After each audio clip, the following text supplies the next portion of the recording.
Alon, I don't want a Manny cast situation, so let's just get this out of the way right away. Can you hear me? Yes, I can. Yeah, exactly. I You can can't hear hear shit? shit. Yeah, yeah, I can hear shit. Oh my gosh. That might be one of my all-time favorite expletives dropped with just things going crazy on a broadcast where it's Eli trying to tap dance, being like, "All right, so Larry, finish that thought real quick. We're gonna get to Peyton. Peyton, you got anything to say? Can't hear shit. All right, He, never mind." he was so Like, he was so casual about it too. Like, well, it had to be obvious that Peyton didn't think that he was on TV, that he couldn't hear anything, so he thought that no one else could hear him. But yeah. that's one of my all-time favorite moments of just, I can't hear shit. Never mind. I know the producers must have loved that. That's why you don't have those things during the playoffs, but we'll get all into that. What's going on, everybody? Just your opinion, man. Alon Desai filling in for Steven. And we got a lot to talk about, man. A lot of playoff stuff. We picked the games last week. And I had a clean sweep, man. 6-0. Which means you got 3 wrong. Yeah. Which That's means not that you great. got to pay up. Yes, I do. Unfortunately, I'm not going to pay up today. It's just still kind of feeling like I feel good, but like I'm still like eating saltine crackers. So yeah, I'm like eating saltine crackers and like wheat bread, please, just plain wheat bread, like the blandest things you could eat. So Yeah. I'm gonna do it on Thursday. Okay, all good. You'll be back on Thursday. And are you feeling better, Alon? I am. So I'm feeling 100, which is really good because classes start tomorrow for me. So I got to get first I got to shave because I got to be in front of my students and teach and everything. And so you're teaching. Yeah. So I have a graduate. You're hanging with Mr. Cooper, hanging with Mr. Desai. Yeah, exactly. So I do a class called, not to get too into it, but it's called the Urban Adventure, and we do like simulated crime scenes and stuff. So the kids learn how to do all kinds of stuff. Like they either get to be detectives or like, CSI people, photographers, all kinds of cool stuff. It's really fun. Oh, that's awesome. And actually the course designers are people who work on CSI. Oh, so is it a lot of, like clever pun stuff with taking off the glasses, like Alex Caruso, or not Alex Caruso, whatever the actor's name is on CSI. His name was Caruso. His last name's Caruso. But no one does the sunglasses stuff. But we do get we get paid actors to come in, play witnesses, victims, all that kind of stuff, and then like our special effects department does a great job at like we've had students faint in the past from like a coroner's exam with like a fake dead body, which is just an actor. That's awesome. So this is done at UNLV? Yes, yeah, it's really cool. It's such a fun class, and I love assisting with it and doing all that stuff. So it doesn't sound like a class. It sounds like virtual reality. You know what? That's kind of what it is. So it's funny. The students, they have a choice of taking like a regular civics class or taking this. And this is way more hands-on, but it's way more fun. Yeah. Well, I think you said you're going to shave, but I think you should go for the grizzled old professor that has some beard. I'm gonna leave some, but I know I'm definitely gonna like at the very least get lined up and clean everything up. Yeah. No, I got you. But so yeah, everything's going well, and semesters here, life's kind of back to normal, thank God. Yeah. All that holiday downtime is just well, obviously you've been working, but yeah, what holiday downtime? The downtime for me when I work at the university is just like, okay, like 3 weeks was nice. Let's get back to it. Yeah. Well, let's get back to sports. We got a lot to talk about, Alon, with everything that happened on Super Wildcard Weekend. 2 games with the 2 teams that we focus on, the Raiders and 49ers. One went not so great. Other one was spectacular. So let's just start off with, like as we always do, with the Raiders. So did you just stay in the house and just watch the game from your apartment? I did. So the Raiders, JT the Brick and Eric Allen, they do Speed Brick. Yeah, Speed Brick, exactly. So, shout out JT the Brick. You're actually well familiar. I forgot. JT the Brick used to work at 95.7 The Game. Yeah, but it was just a short little weird stint. It was. Yeah, Say but to say the least. they do the show But out at JT the the Brick's a good guy. Shout out to JT the Brick. Oh no, he is. He's awesome. They do the show out at the M Resort, which is really cool. And I didn't if anytime there's an away game, and they have like this Raiders Tavern, which I've eaten at, which is awesome. Like it's one of the few themed restaurants I've ever gone to where it's themed after something specific, and it was actually really really good. Not to mention Rainforest Cafe or Medieval Times. Have you ever Planet been to those places? Hollywood? Yeah. Planet Oh, Hollywood. well, medieval. Yeah. The Tournament of Kings is amazing. We have that in Las Vegas. I love it. And I think there's one in Southern California, but they do a watch party there. I didn't go because I was still like, I don't want to get people sick, obviously.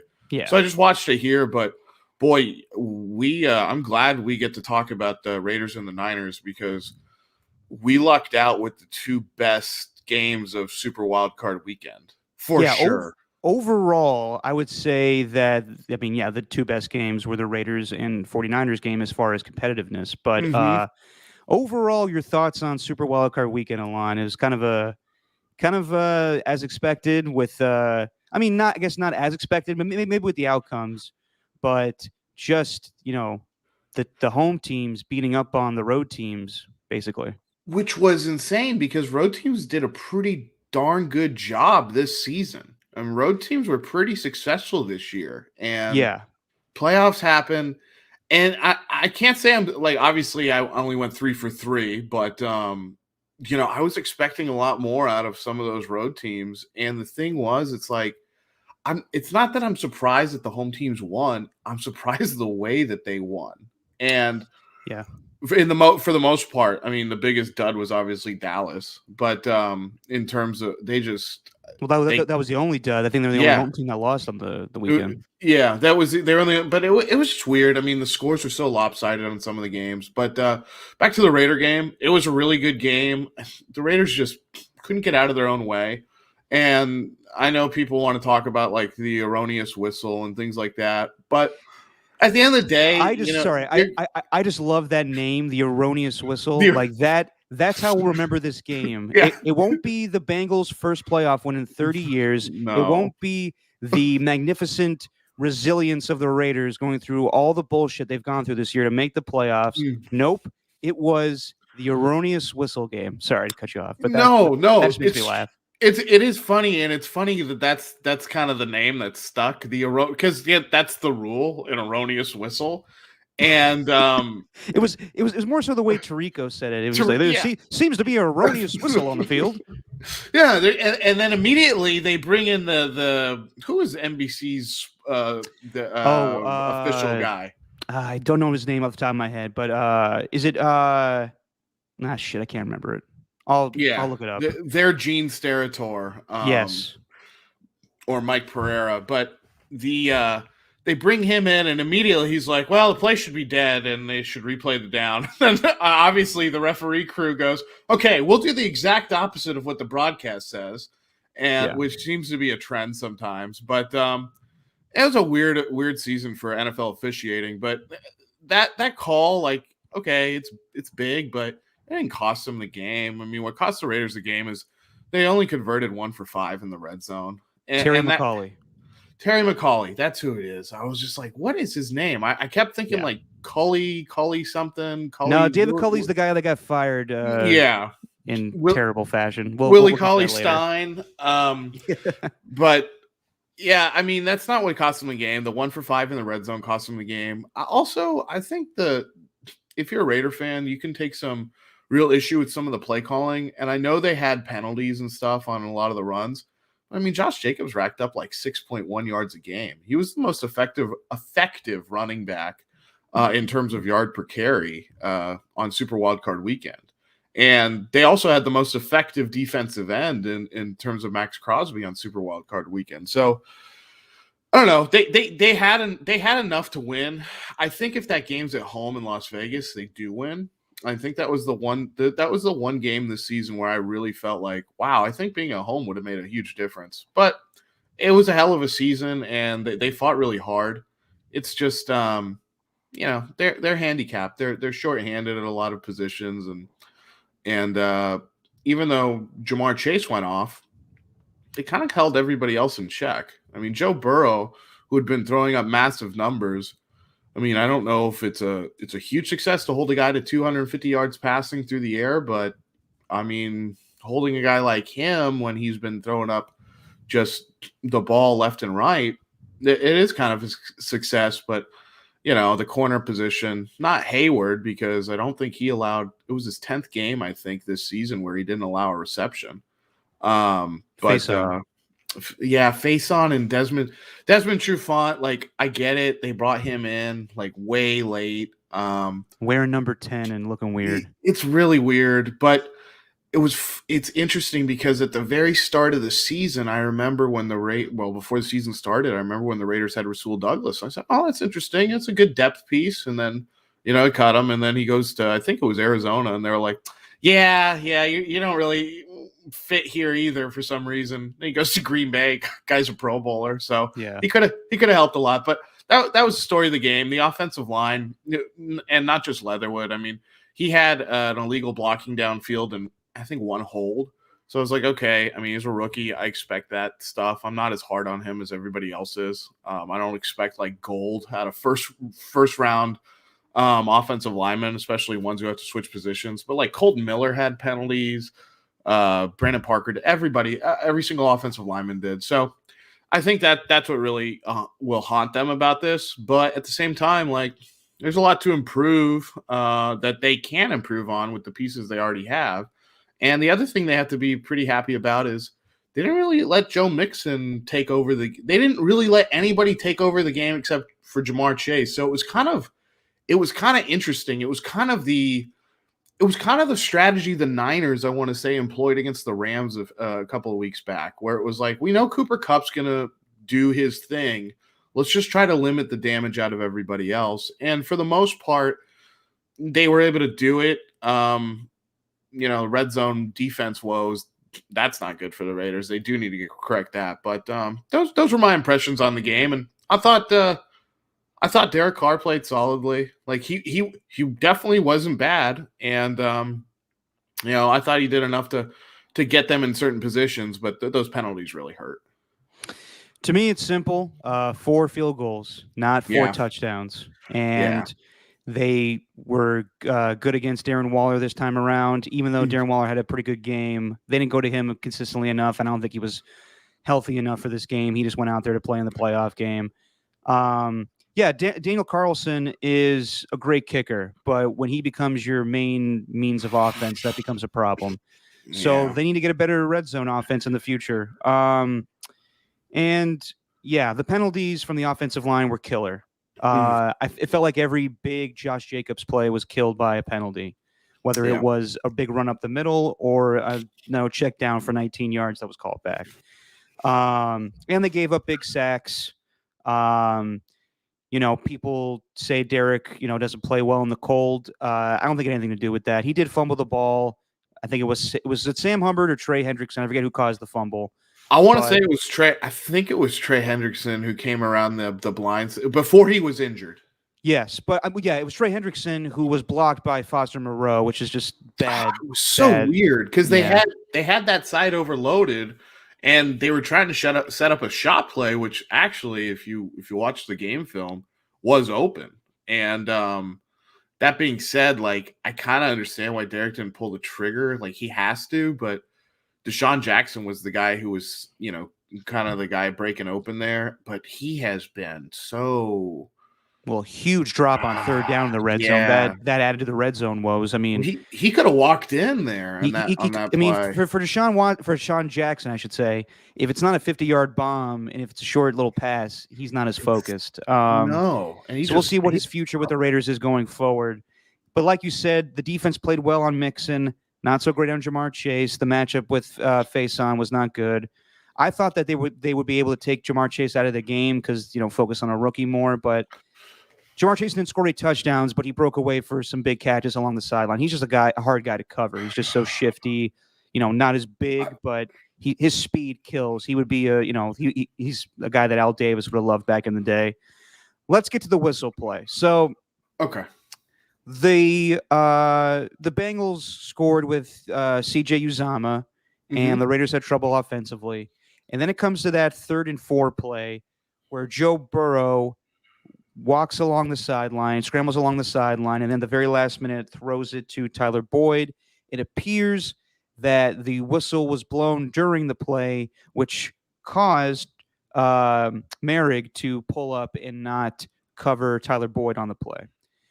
And there's, the play stands and it's a touchdown, and everyone is up in arms. I'm sure a lot of Raider fans are like, another controversial call. Let's throw this erroneous whistle in with the tuck rule or the immaculate reception. I don't think that at all. Listen, I'm with you guys. It's a bullshit excuse afterwards to say, like, whatever the explanation was, is we think the whistle happened after the play. It didn't. It happened during the play. Tirico and Breeze and I'm just thinking of the guy's name. We just the analyst for NBC, Terry McCauley. Terry McCauley, all said that play should not have happened, because by the letter of the law in the NFL, if a whistle is blown during play, that play does not exist, and we go back to whatever down it was before. And this reminds me a lot of, Alon, do you remember a play years and years and years ago, probably 2008? Jay Cutler fumbles the ball against the San Diego Chargers, and Ed Hochuli blows the whistle too early. The fumble yes. This was a controversial call that was talked about the whole season, and in the end, it didn't really matter because the Chargers ended up beating the Broncos and go to the playoffs.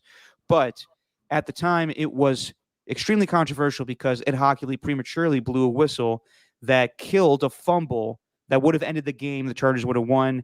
Ed Hochuli, in that moment, he was a great explainer of the rules and everything. He came out and basically said, I fucked up. Yeah. And so this play needs to be done over again because I made a mistake. And in the end, the Broncos score a touchdown, go for 2, and they win the game. That's not what happened here. In the end, the competition committee thought that everything was done correctly, and the touchdown was thrown and the whistle was blown way after the touchdown was thrown. But then again, why would you blow a whistle after the touchdown? It doesn't make a lot of sense to me. And also, it's ridiculous to think that I've seen so many times where quarterbacks go to their right along the sideline and at the very last second throw a touchdown. I mean, Patrick Mahomes throws so many touchdowns that way. And for them to think that Joe Burrow was going to go out of bounds and just not let the play develop is stupid. So that was a mess up. There was a lot of, I want to say it was Jerome Boger's crew. It was. Wasn't it? He was the lead official. I think he had one guy who worked on his normal crew for that game, and it was kind of a mishmash, which is a weird thing the NFL does with for the playoffs. Round. Yeah, but which probably had something to do with it. But yeah, I mean, it was weird. Real quick there, I'm apologize. Yeah. I actually have to go use the restroom right now, so go for it, man. Totally on me, but I'll be right back. Go for it. But yeah, just to talk about that play. It is. I understand everyone's up in arms about it with, it's a play that should not have counted. By the letter of the law, it should not have counted. But in the grand scheme of things, it really didn't affect the outcome of the game, in my opinion. In the end, Joe Burrow made that play, and Tyler Boyd is wide open on the touchdown. And we can all say Trayvon Merrick, let up. The whole defense let up. But he was nowhere near Tyler Boyd, nowhere near him. So I don't think that whistle had anything to do with that play. I know it's not fair. I know it's kind of bullshit. But in the end, that play had no bearing on the game, in my opinion. I don't think we should remember this game as, the Raiders getting jobbed out of another call. I don't see it that way. I see it as a bad call. And, there was a ton of bad calls. Jerome Boger and his crew just did not have a good day. They, a Jamar Chase play that was, a big play that was called back because they forgot to, call a touchdown. Too much huddling with the refs this weekend, in my opinion. But, I think that we shouldn't remember this game for the erroneous whistle. It's unfortunate what happened, and the right thing did not happen. But in the end, the Raiders didn't make a play, and they acted like that's the reason why they scored on that play was they let up. It had nothing to do with that. They were beat on the play. Tyler Boyd was open. Touchdown, Bengals. And yes, Derek Carr did not have his best game, but I thought he played well, and he also attempted about 50 passes in that game as well. So I don't know why they didn't have a more of a offensive balance with running the ball with Josh Jacobs. I want to say he rushed for 80 something yards, and yeah, it just didn't seem to me like they really had a balance on offense. They got away from the run a little bit too much. Alon, did you think it was too much for Derek Carr to be throwing 50 times in that game?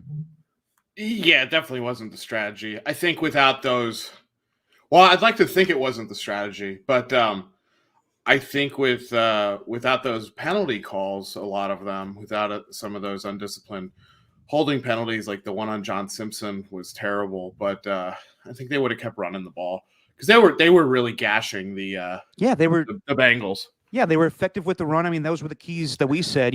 Josh Jacobs has to have a good game running, stop Joe Mixon, and yeah, the holding penalties were just killing them. So they were getting into second and longs, third and longs.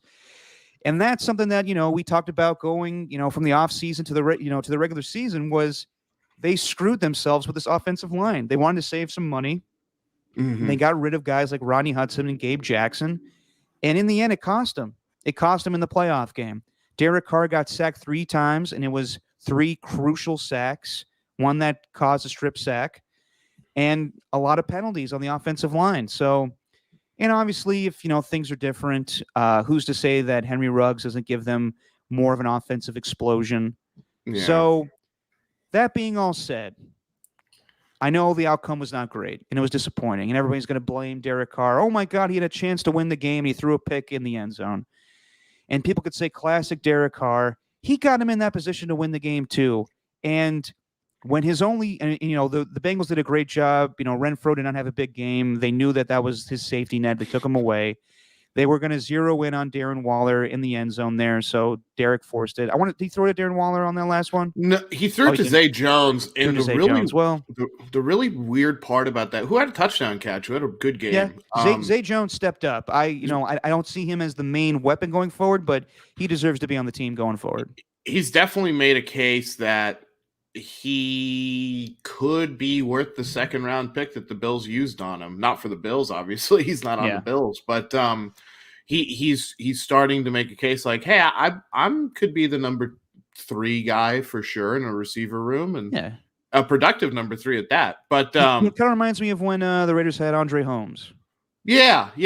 I wish he had the height of Andre, but no, I agree. Like, he's someone that you can rely on, and that does have to do with him working so hard. Also, like, it's not like the guy doesn't know how to catch. He's the all-time leading NCAA receptions leader.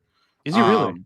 Yeah, he is. But that's why the Bills are so high on him. That's why they took him in the second round and just didn't work out. But yeah, I mean, they just maybe if they had more weapons, it would be a little different. Maybe keep the Bengals defense honest. But Derek Carr played well, and the thing I've noticed is all of a sudden people are like now starting to be like, oh, maybe he is the answer. Maybe we shouldn't get Raider fans are saying maybe we shouldn't get rid of him. And there's a lot of media people like, wow, what a great opportunity for whoever the coach is, because to step in there and have a guy like Derek Carr be the quarterback and all, and it's like, oh, this is kind of reversed, and it's weird. Not really used to hearing that kind of stuff, but hey, one thing's for sure, it's really nice for the Raiders to have a really good option at quarterback. They don't have to worry about that, which is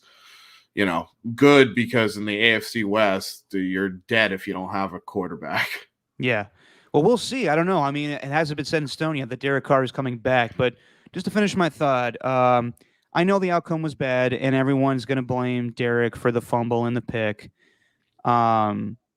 Look, guys, the Raiders had one of the worst seasons of all time. Not record-wise, just in real life, off the field, in the lives that us fans live. Football is an escape sometimes for all of us, and even for the players, thank God, because they had to deal with so many terrible things. And I know I sound like a broken record every podcast where I say, think about all the stuff that happened, but it's true. What team has ever had to deal with this stuff? John Gruden was taken away from this team, and rightfully so. And most teams would have been just like, what do we do? We lost our leader. I'm like, do you know what an investment this was for John Gruden? And I mean, for Mark Davis to get John Gruden, it was huge. It was what he was banking on. It's the Yeah. only guy that he's been trying to get since he became the owner. And yes, he hired other guys like Dennis Allen and other Yeah. guy or Jack Del Rio, but he always wanted John Gruden. He thought this was going to solve all my problems, and it created more problems. Mm-hmm. And of course, Henry Ruggs, even worse, kills somebody, and his NFL career is most likely over. And, you know, guys like Josh Jacobs that have known that guy since his Alabama days, probably incredibly close, probably his best friend on the team. And now when he has to go visit him, it'll be through glass, through the payphones. Probably not payphones, but you know what I mean. No, I know what you're saying. Yeah. And it's just tumultuous. The whole thing was tumultuous from Damon Arnett with his thing with the guns. Nate Call Hobbs, of Duty. Yeah.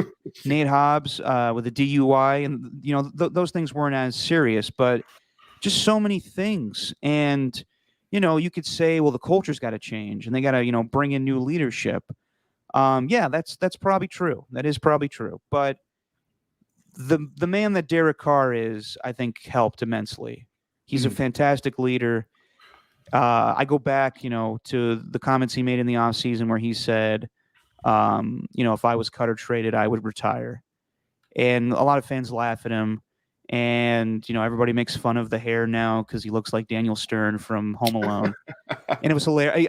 I did laugh at the, you know, I'm not a big meme or GIF guy, but the stuff with Joe Burrow as Macaulay Culkin and Derek Carr as Daniel Stern was hilarious from the Home Alone scenario. But yeah, Derek Carr loves being a Raider, and he wants to be a part of this team. And his positivity and leadership helped immensely for them to get where they were this season. And it's just, you know, it's crazy to me that some fans are just, you know, so pissed about the outcome and everything. I understand, you know, this team has been through a lot. It hasn't been a winning organization since 1983 as far as Super Bowls. And it's just, it's frustrating. I understand that. But given the circumstances, this season was a success. Oh. Given, you know, everything that went on in previous seasons, they probably would have crumbled, but they persevered, and it's remarkable what they've done. Just your overall thoughts, Alon, on the season that was for the Las Vegas Raiders. As soon as the game was over, I didn't feel like I had been robbed or what's the word? I wasn't immensely frustrated or anything. Like, obviously I wanted them to win as a fan and a PSL holder, but I was just like, damn, man, they got that far and almost pulled more, you know, magic out of thin air. And no, it's extremely successful season. They exceeded their win total from last year. They exceeded their handicapped win total. Not that the Raiders care about that, but I mean that they might in the town that they're in. Yeah, well, but I mean that is an indicator of damn. I mean, you're doing some things. They exceeded their win total by two wins from last year. They did a lot of things that people were already like, well, could they do it with John Gruden? But then all the storm of negative things happens, and they're still able to accomplish it. So you should be really, if you're a Raider fan, you should be pretty darn satisfied. And the attitude, I think, from the outside looking in should be, wow. So if they're able to get this far with all this crap going on, they should really try to be all in on next year. And I've been telling people this is the opportunity for them to, with an inferior roster, I would say, not even close. Well, I shouldn't say not even close, but with an inferior roster, to take the leap that everybody kind of thought they would take between 2016 and 2017.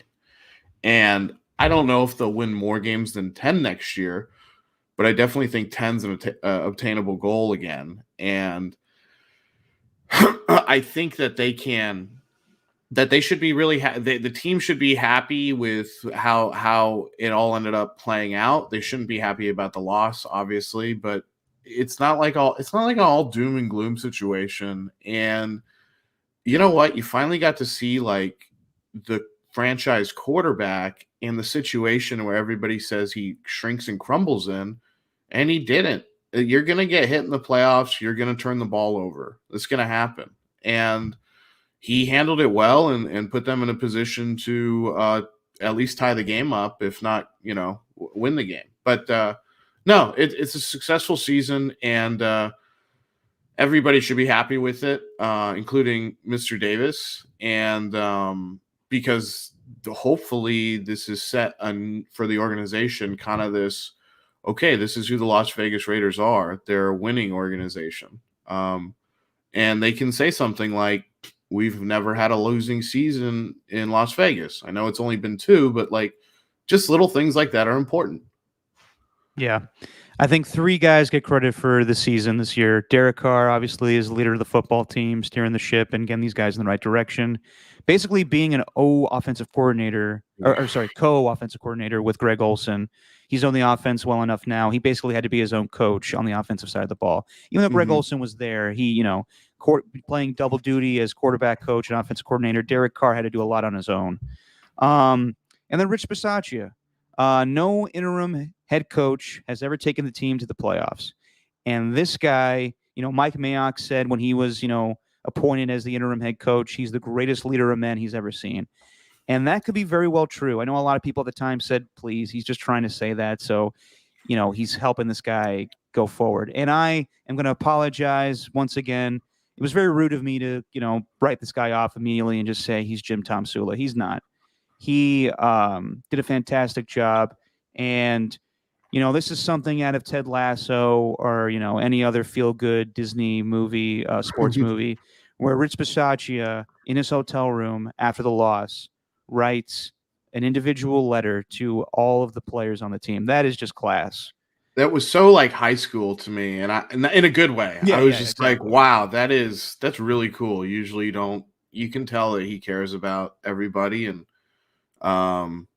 he's just the guy. That guy's a coach. That's what he is, and he's a leader of men. He's a true leader of men. And another guy I give credit to for this season is Mike Mayock.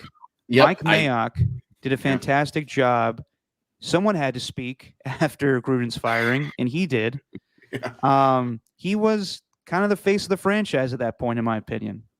It's the truth. No, he was a stabilizing force, and this is outside of his regular GM duties. In terms of his GM duties, he wasn't the top-down guy. John Gruden was, and he did a really good job of just trying to keep the focus on football and everybody who was still in the building. And it's tough. It's tough because he just got fired. He didn't get fired for those reasons, though. That's for darn sure. He didn't get fired because of that. He was relieved of duty because of the wealth of first-round picks that he's had and how he hasn't been successful. With all those first-round picks, but. No, I agree. All 3 of those guys deserve a ton of credit. Derek Carr for being basically the offensive coach on the field. And people are going, well, quarterbacks kind of have to be that extension. It's like, well, he wasn't just an extension. Like he was, like you said, co-OC with Greg Olson and Rich Bisaccia. Like can't say enough good things about him. And it was interesting how you said, sorry about the Jim Tomsula thing, but like there were definitely when he was first introduced, and he's interviewed for head coaching jobs before, he's never gotten them, which isn't a knock on him. Maybe it's a knock on a lot of the teams that he could have interviewed, that he could have gotten hired by.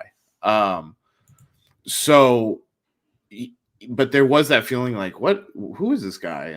And very like his demeanor was just so different. And it wasn't, I'm not saying guys like John Gruden are like that's who John Gruden is, right? He's acts very alpha and like all that kind of, and that's who he is. But that's actually who he is every day. Rich Bisaccia is one of those, he's like a quiet killer. The guy doesn't have to be, all up in your face and all this. Like the dude knows, and that's who he is, and that's why people respect him. And kind of reminded me of that John Madden quote when he said, "You have to be yourself every single day, because as soon as you're not yourself, that's when you lose respect because people Mhm. don't believe in you anymore." And I think Rich Bisaccia is, he's as authentic as it comes, and he deserves a ton of credit along with Mayock and Derek Carr. Yeah, I mean Mayock made. I want to say Mayock made that decision to have him be interim head coach, and it was the right call. They've had other guys on the team on the staff that were head coaches. They could have gone with Gus Bradley, but then Gus is doing other things and not focusing on the defense. They Yeah, could have had Tom Cable, and that would have been an extremely controversial move to make because Tom Cable has been the head coach of the Raiders before, and he was, there are things that came out about him, and he was let go for Hugh Jackson, but they could have done that move because I he thought he what? was going to be the one. Yeah, I mean, Bisaccia was always kind of there. It's like, okay, he's a special teams coach, so it kind of makes sense. And his third of the game is not as big of a coordinator role. But I was like, okay, Tom Cable's the O line coach. You can be an O line coach and still be a head coach. yeah. And he'd done it before, and I was like, that'd be an interesting story if that ended up working. But it didn't happen. So no, it worked. Look, it's not often you say this for a team that loses in the first round of the playoffs, but it couldn't have worked out any better for the Raiders this year. With all the things that Yeah, happened. Yeah. given the circumstances, yeah, Yeah, absolutely. given the circumstances, I mean, obviously someone would say, well, they could have won along, they could have done. It's like, okay, yeah, let's be realistic. With all the outcomes and everything that worked out, that was the best possible way it could have Yes. gone. Yeah. I mean, honestly, like how far would have they gone with, I They mean, would have I lost love, to the Titans. yeah, well, but like, listen, I like Rich Bisaccia, and the team loves him, and they fight for him. But at a certain point, you're just going to get out skiing by better coaches. And Mhm. I think that Rich Bisaccia is a great leader of men, but there you saw the limitations in the playoff game a little bit with not getting him ready, and then you can see Yeah. that for a lot of like it wasn't like I mean Bill Belichick got his ass kicked this weekend. So Yeah, no. there are many head coaches that didn't have their teams prepared, but just going forward, obviously, like I said before, the Raiders want to have a lot of glitz and glamour that go with Las Vegas, and I don't know if Rich Bisaccia fits that. But you brought it up, Alon. We got the news yesterday. Mike Mayock relieved of duties, despite the fact that the Raiders went 10-7 and made the playoffs. Mike Mayock himself, before the season, said, "If I don't make the playoffs, I'm probably losing my job." He made the playoffs, and he still lost his job. And I understand everything that went on with deciding not to bringing him back because everyone throws him, they lump him in together with John Gruden. But John Gruden got there way before Mike Mayock showed up. He was the one that decided to trade away Khalil Mack. And in the end, they fired Reggie McKenzie, and all those moves were made by John Gruden. At that point, Reggie McKenzie was a yes man. And he just said, "Yes, John. Yes, I'll do Yeah. everything you say." And they fired him. I don't know why, but I mean, I wasn't a huge fan. I wasn't a huge fan of Reggie McKenzie, but I don't think he deserved to be let go in the fashion that it was done. And the same thing with Mike Mayock. Um, I have a ton of respect for Mike Mayock. I think he is fantastic. I think he is a fantastic analyst, and I don't Mhm. think he's been given the opportunity to be a real GM in the National Football League. Al No. Davis wanted him for the longest time, and that's why they made this move. John's known him; he's known him for a long time. Mark, doing things to fulfill his dad's hopes of getting Gruden back and hiring Mike Mayock. They did that, and Mike's been a good sport. He went along with all of the guys that Gruden wanted to draft. I don't think all of it was Mayock saying I want this guy or Gruden saying I want this guy. It was a collaborative effort, but in the end, John Gruden has final say. And they missed on some guys. Cleveland Farrell has not shown up, and he was the fourth overall pick. Josh Jacobs has really been the only guy that panned out from that 3-pick. Putting all their chips on the table, trading away Mhm. Amari, trading away Khalil Mack. Jonathan Abrams been in the lineup, here or there Up and because down. he keeps getting hurt, and we don't know if he could really cover. He's had his problems with Travis Kelce and Darrell Williams, the running back for the Chiefs. So, they've whiffed on some picks, but they've also made fantastic picks. Supposedly, Mayock was the guy that was all in on Max Crosby, and Max Crosby is an All-Pro defensive end for the Raiders. Second team All Pro, by the way, which makes zero sense to me. You want him first team? Guy is one of the most dominant edge players in the league. I'm surprised he's not first team All Pro. We'll get to that a little later because supposedly there is a beef between Nick Bosa and Max Crosby about that, but we'll get to that later. Really? Yeah. But just as far as Mike Mayock, I don't think that he was given a fair chance. He had to clean up the mess that was left behind by John Gruden. He had to go in front of the cameras and talk and say what happened. There's been a lot of bad stuff. I understand Henry Ruggs. You can't really blame that on anybody. Like, how the hell are you supposed to know that's going to happen? Can you also say the same about? Sorry to cut you off, Derek, but about because a lot of people also bring up like the Antonio Brown thing, and I'm like, but who could you also? Who wouldn't have traded for? And by the way, that was not Mike Mayock's call.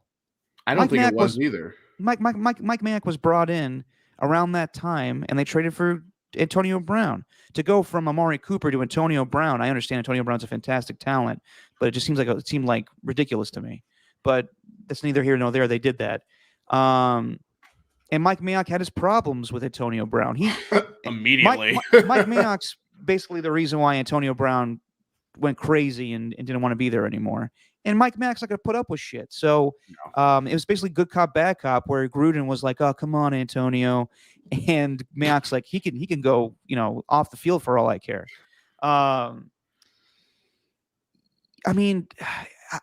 It's hard to say, like, was he given the opportunity to do the job that he wanted to do? Because he knew what he was getting into. He's buddies with Gruden.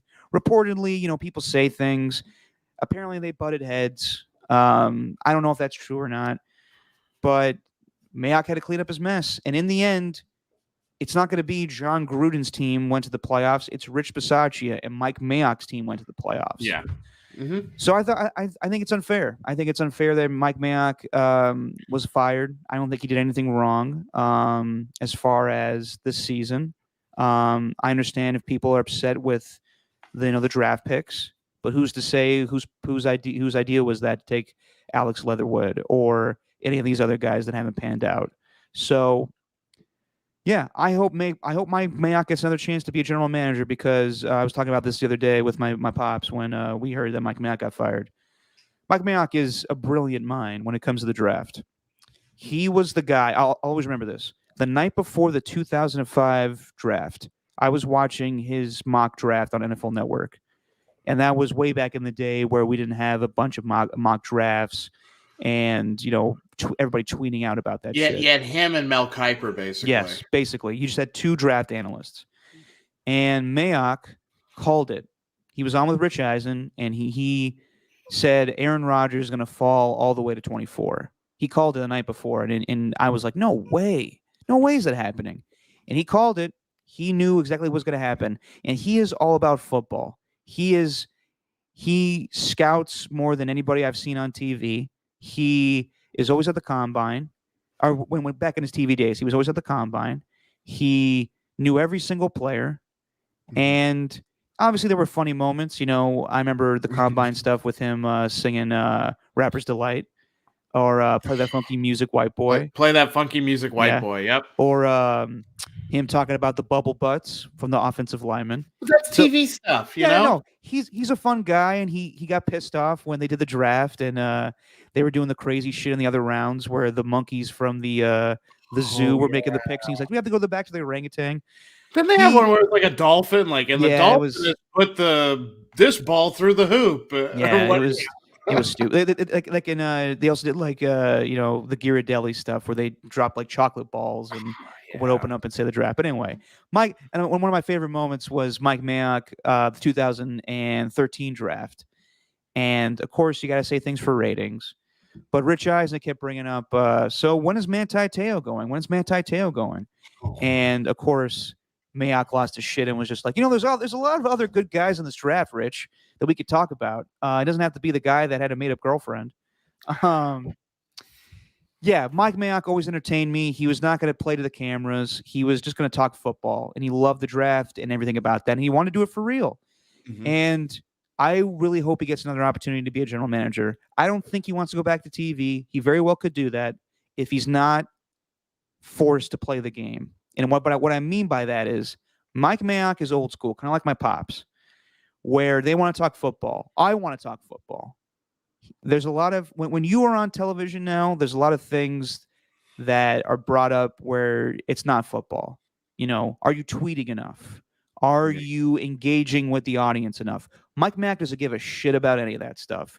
So if he goes back to NFL Network, I would love that. But I think he's over it, and I would love to see him get another opportunity as a general manager. And it's sad that it wasn't with the Raiders.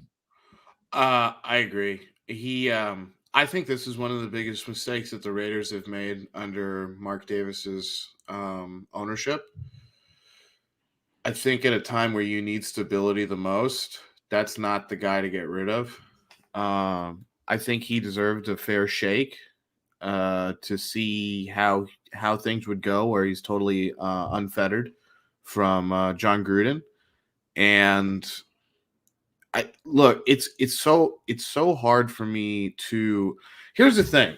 So if Max Crosby was a first round draft pick, right? Let's say everybody had him going in the first round, and the Raiders had drafted him in the first round. Everybody go, man, what a great success! But there's so much value put on those first round picks because of the fact that they can be used for trades and all kinds of things, and you can really buy yourself a lot of power with those picks. And because those first round picks kind of, Josh Jacobs has been the best one. Two are out of the league right now. One's in jail, and you draft Leatherwood, which really you could just swap him and Merrick, and no one get really pissed about that. You could just justify it that way. But As far as rounds, yeah. as far as rounds go, yeah. So, yeah, he deserves a fair chance. Whichever team gets him, if he does go to another team immediately or semi-immediately within a year or two. Now there's so many GM openings right now. I mean, there he are. should be in the mix. They are very fortunate. They would be extremely fortunate to get him. It's so mind-boggling to me to see them fire kind of this like all football, hardest working guy in the building kind of guy who drafts you guys like Hunter Renfrow and Max Crosby and really gets value where no one else sees it. Like the first round, okay, obviously everybody wants to be successful with their picks at the top of the draft, but okay, that's one player most of the time. You have all these other rounds, and he's been able to do a really good job. I mean, he's furnished this roster with starters. Divine Diablo, a starter. Trayvon Merrick, a starter, a good starter too. Hunter Renfrow, a budding slot receiver star. You could say the free agent acquisition of Darren Waller, Max Crosby. Like he's put a lot of starters in places on this team where it's like, okay, wow, you're really doing some things. And I'm sure he had a lot to do with bringing guys in like Quentin Jefferson and Solomon Thomas, which really paid off for the Raiders this season. So to me, it's really tough to fire a guy or relieve him of duty when he has, really stocked the cupboards, at least on starting wise on your depth chart with a lot of quality pieces that could be starters in other places. And I think that's a mark of a successful GM. Like, it's not just all about one specific round of the draft. It's not necessarily just all about the draft. It's about the whole picture of things. And I mean, 3 years is pretty damn short, especially when, in my opinion, that first year for a GM is always them coming in, bringing in new staff, redoing how all the evaluation process works, all that kind of stuff. So really it's 2.5 years. I mean, that's how I would put it. And that's just 2.5 to 3 years of the guy being there, and he helps guide you to the playoffs, and you're going to fire him. I don't get it. I don't know what Mark Davis thinks he's going to get. It's very similar to the Derek Carr conversation. Who's better than him out there? Who are they going to replace him with that that they think is that big of an upgrade. Well, it may be. Oh, sorry. I was No, gonna go. say, are they gonna get someone the guy from the Colts? Or are they gonna Dobbs. Yeah, are they gonna try to go after Louis Riddick, like who has thought Well, about that, I mean, but like you can't go from Mayock to Riddick. I mean, you're basically doing, in a lot of people's eyes, it would be the same thing. It's just, well, I mean, it's like, weird. but it would just be like another, like, getting another TV analyst to be Yeah. general manager. Supposedly the rumor is that Mayock was let go because he told Mark Davis that he wants Bisaccia back as head coach. So when I saw this move yesterday, it doesn't mean the best news for Rich Bisaccia. It does not. I thought the same exact thing. I went, oh no. I said, well, Rich Bisaccia, because we can talk about this now that the season's over. He probably is not going to, and Mayock's been fired. He's probably, chances are better than not that he does not get the permanent title. No, which I'd say it's slim to none right now, because the only guy that was, pounding the table for him is gone. And like I said, man, we talked about the Raiders are looking to be big and flashy in Las Vegas, and they can interview Gerard Mayo, they can interview all these guys. They know who they want. They want to replace John Gruden with Jim Harbaugh. Yeah. And I question whether or not Jim Harbaugh and Mike Mayock would get along. So you brought that up immediately, and I was kind of the thought that I think they're both kind of on that same frequency. But you're right. That doesn't mean, just because you might operate similarly doesn't mean that you don't butt heads. Yeah. And, Jim Harbaugh's been head coach before, didn't get along with Trent Baalke. I think the Raiders want to get it right, if they are going the Jim Harbaugh route, to hire a guy that he wants as his general manager. What I don't understand about it, though, is Mike Mayock he seems like a guy who he's got enough confidence in his own work and what he does to where they could pair him with a guy like Harbaugh and be like, hey, the similar relationship that you had with John, even though you and John were buddy, we kind of want that same thing. We want that same power dynamic out of you and Jim. But I mean, it's tough, especially when he'd been pounding the table for Rich Bisaccia.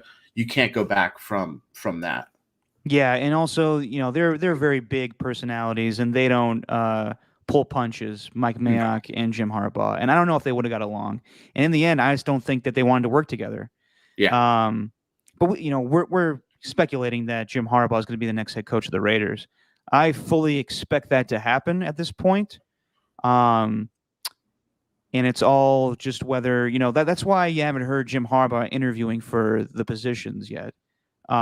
Just because I think there's only one team he wants to go to, and I think it's the Raiders. He's not going to Chicago. He's not going to Chicago. He's definitely not going to Miami. It's going to be the Raiders. Could you imagine him in Miami, though? Yeah, that'd be so funny. Him and Tua, that's not happening. So yeah, but that that makes me wonder. If it has to be that for Mark Davis, because I was planning on Mike Mayock to be the guy to steer the ship in the offseason, a guy that knows what he's doing. Mark Davis doesn't have a lot of connections in football, and he even said himself once upon a time, I know what I don't know. And what he doesn't know is football. That's the truth. So he can, have Marcel Reese and all these guys tell him who should be in charge, but he really doesn't know. So, and they interviewed Gerard Mayo already. Like, who conducted that interview? Mark Davis? I would have loved to see that. Well, I hate to say this, but they already know they want to get Jim Harbaugh. So they're going through their it's so stupid. They're going through their Rooney Rule. Interviews, which is unfortunate. It is, and I don't want to get into that discussion, but it's so insulting. It is, and it happened last time with John Gruden. The Fritz Pod Alliance, said you guys didn't go to the proper routes. So yeah, I mean, I hope Gerard Mayo gets an opportunity to be a head coach. It seems pretty quick. He just got the linebacker coach, but they're the Raiders should vet all the good coaches out there first. But I know they have their hearts. They probably have their hearts set on Jim Harbaugh. They do, and they'll get him. They're going to get. I mean, I've been talking about it for a while. I mean, since do you expect that as well at this point? Yeah, I expected it when Michigan was not even in the playing the playoff game yet. So I mean, remember, I think one of the first episodes that I subbed in for Steven, I had said I was like Jim Harbaugh probably going to be that coach, Yeah. and I still think that's a good move. Like if you were going to replace Rich Bisaccia with someone, and they had to be a big name, well, there's two guys I could think of that would really fit the bill, and one's him, the other's Mike Tomlin. Well, you're gonna have to trade a whole ton to get a guy like Mike Tomlin. That's not And Mike happening. Tomlin's not going anywhere at this point. No, Like, he's not. listen, Mike Tomlin has won a Super Bowl, been to 2 Super Bowls. He's in the same class as Pete Carroll and all these other guys that have won, one. And I think he should be given he should be treated as such. For every offseason, we keep hearing, is Tomlin going to stay? Is Tomlin going to stay? I know his performance in the playoff of late hasn't been great, but you gotta look at the roster that he's had, though. Yeah, definitely. And yeah, Mike Tomlin, like he said, why am I not treated like Andy Reid or Sean Payton or any of these other guys? There's not a booster alive that could write a big enough check for me to go coach USC. He's an NFL guy. He's the head coach of the Steelers. He's been there for 15 years. He's staying. No, he is. I agree. So I mean, Yeah. I think if you were going to place Rich Bisaccia, I think there's the best, and it's a market upgrade. Don't get me wrong. I'm not saying I'd rather have Rich Bisaccia as the head coach, even with everything that happened, than a guy like Jim Harbaugh, who, in his stint with the Niners, had won over 40 games. I think lost less than 20 of them, and 3 straight NFC championships. Yeah, 3 straight NFC championships. Knows how to build a winner. Can he grate on guys? Sure, he can, but a lot of coaches who are very, very successful do. And no, they're going to get him. He's going to be a great upgrade. The question then becomes the obvious question that most people would ask is, what does that mean for Derek Carr? I don't think that's the bigger issue. I think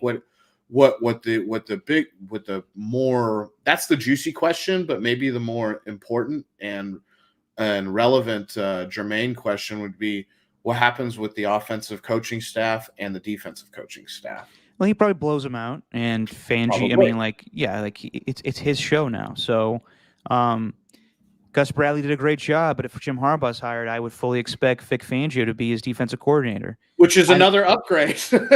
Well, yes, I mean, but Gus Bradley did a fantastic job. And then, are you changing this team to a 3-4 defense? Because that's what Vic Fangio runs. Which, if you're a Raider fan, you should say, I hope so, because anytime the Raiders have won a Super Bowl, they've played a 3-4 shell. Yeah, but it's all scheme as well. Like, is Yannick Ngakoue and Max Crosby playing outside linebacker now? Like, I mean, we'll see all about that. That's more time to speculate in the offseason. But regardless of who the head coach is, and reportedly it's 100% the decision of the head coach and GM going forward of this future Derek Carr. I think it's no question. Question. No question. You guys bring Derek Carr back. This is how this team's going to be, though, until they win a Super Bowl. Not to interrupt, but this team's going to look. This is how the Golden Knights operate in Las Vegas. I think this is exactly how the Raiders are going to operate. They're going to try to do everything they can every single year, even if it's a big shakeup. Yeah. But yeah, I think Derek Carr should be given the opportunity to play at least one more season for the Raiders. Yeah. And then his contract's up after that, and then you can make that decision. I can't stand in the media now where no one likes a lame duck season. Like sorry, like that's just how the world works sometimes. People play on last year contracts. I'm not saying Derek Carr has deserved a new contract. I'm saying he's deserved to play on his last season, as Baker Mayfield, as any of these other quarterbacks, that God forbid they play on one more season of a contract where, we all have to, go on our debate shows and be like, they don't respect this guy. They don't respect him because they're letting him play they're respecting him. They're giving him an opportunity to play. So no respect. Yeah, no respect at all. So overall, Alon, it's sad the way the season ended for the Raiders, but I think it was a success, and we'll see what happens with the future. I think it's a bright future as long as Mark Davis makes the right moves. And you heard the rumors. I don't know the guy's first name. Dobbs, I know, is the assistant general manager with the Colts. Mm-hmm. And then there's Dave Ziegler. I don't know if Ziegler. it's Ziegler or yeah, I don't know. Whatever it is, he's been Bill Belichick's right-hand man for a couple seasons. So if these are the guys that on the short list that Harbaugh said, "Oh, I want as my general manager," these seem like smart guys that have been in good franchises. So if they hired these guys as general managers, whoever it was between Ziegler or Dobbs, even if they get the job, we'll see. There's a ton of GM openings. It'll be interesting. Knowing Jim Harbaugh, I would expect Tom Gamble's name to be thrown in the mix. I would expect Michael Lombardi, even though people remember him as the snitch, the one that let the Art Shell information get out about him being fired, and Al Davis not being happy about that. And people will say, "Oh, there's another TV guy getting a general manager job." Jim Harbaugh loves Michael Lombardi, so I would expect his name to be in the mix as well. So we'll see what happens. Not a TV guy. Like I know he works in television. He actually works on VSiN right now. But well, there you go, short distance. Yeah, he's a football guy. The guy knows what he's doing, and the one thing that everybody will hang over his head is, Doug Peterson's the worst head. They have the worst head coach in football. When he said that about Doug Peterson in Philly. Well, you could say he's the worst head coach to win a Super Bowl because he lost his job a couple years later. Yeah, but he had said that before the season started. They ended up winning the Super Bowl, but I'm like, okay, well, I Doug Peterson, whatever. No, I know, but you ask NFL circles right now, and he may get another head coaching opportunity. But I know, I know he might. But yeah, you're right. Out of the. Well, no. But what I'm saying is that that opinion has not been crazy of late. People have questioned Doug Peterson when he was with the Philadelphia Eagles. Mm-hmm. No, yeah, that's what I'm saying too. That's not like outlandish. It was outlandish immediately when they won the Super Bowl, but now it's kind of like, I think maybe that team would have won with maybe John DeFilippo being the head coach. Like, there's some different guys. Maybe it could have been the head coach and probably could have won. They basically had three head coaches between Peterson, Frank Reich, and John DeFilippo. Yeah, Frank Reich. Come on. And who was the DC? Schwartz. Yeah. So anyway.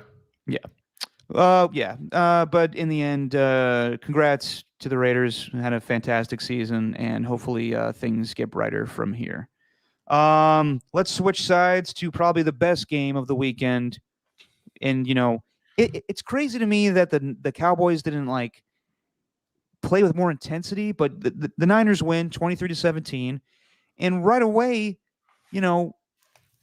everyone loved the Niners for this week. I can't think of a single media person that was like, I'm picking the Cowboys. Now there's obviously a few, it's the Cowboys, and the Cowboys were favored, and there wasn't any Niner takeover of AT&T, even though Niner fans and Cowboys fans bum rushed in like it was Black Friday for that game.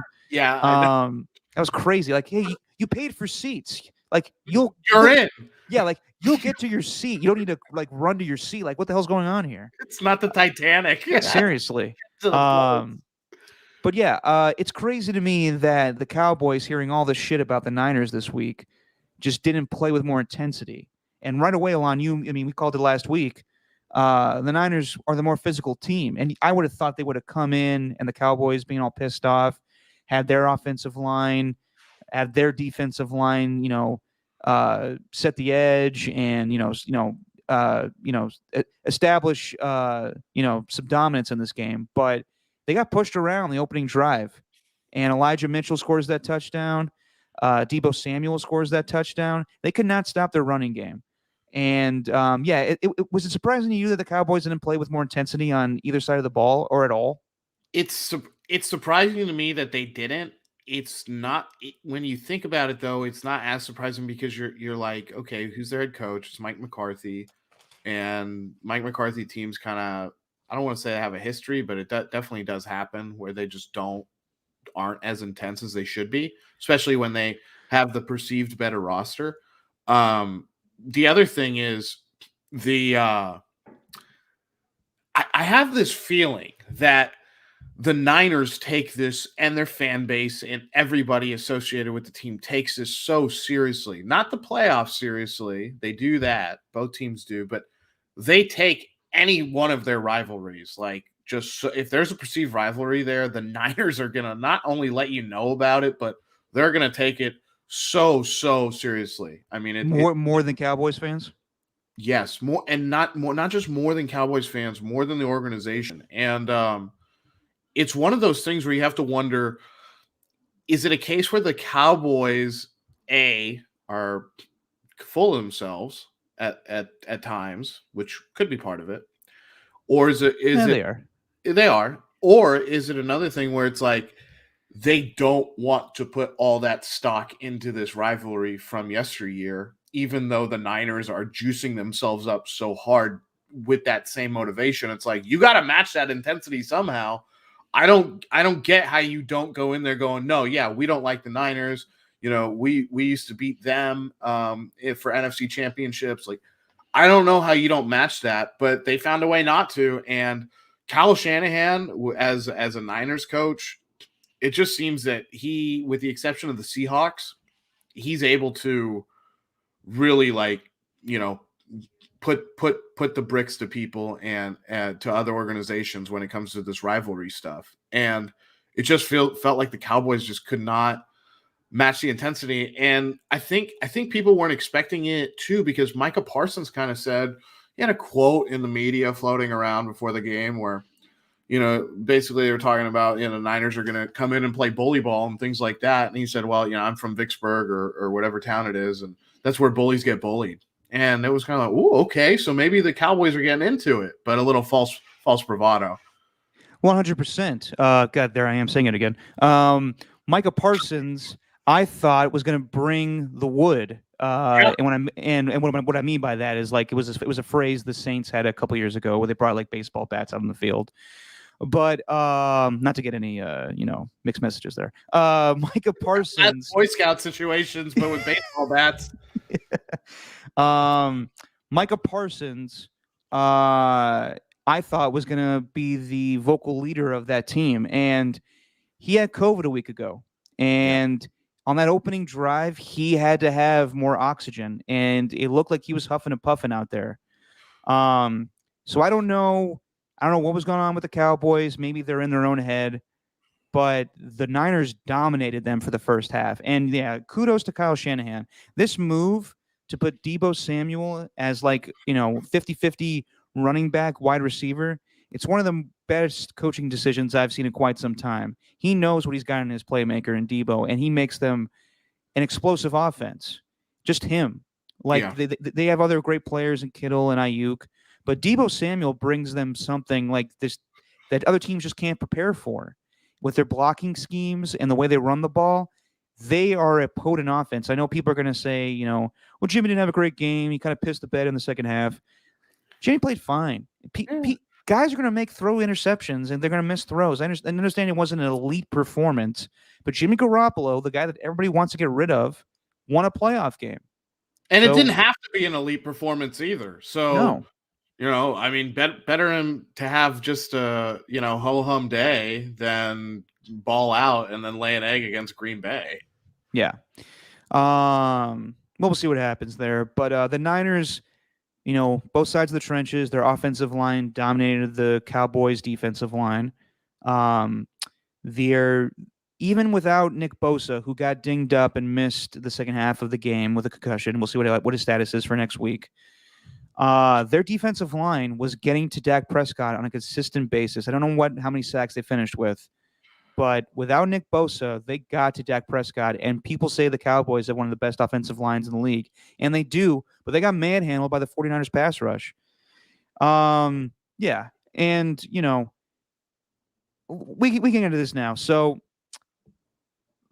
despite the fact the Niners dominated that game, the Cowboys got into it, and, they benefited from Amari Cooper on that touchdown and the touchdown run by Dak Prescott. So their talent showed at times against the Niners defense, but just total mismanagement by the Cowboys. And that's probably why we thought the Niners were going to win this game. It's just because of the coaching.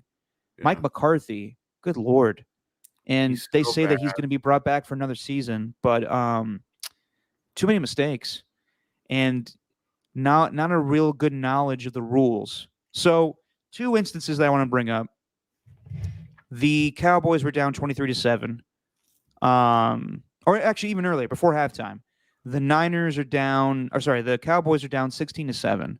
Yep. And it's like a 3rd and 14 play right before halftime.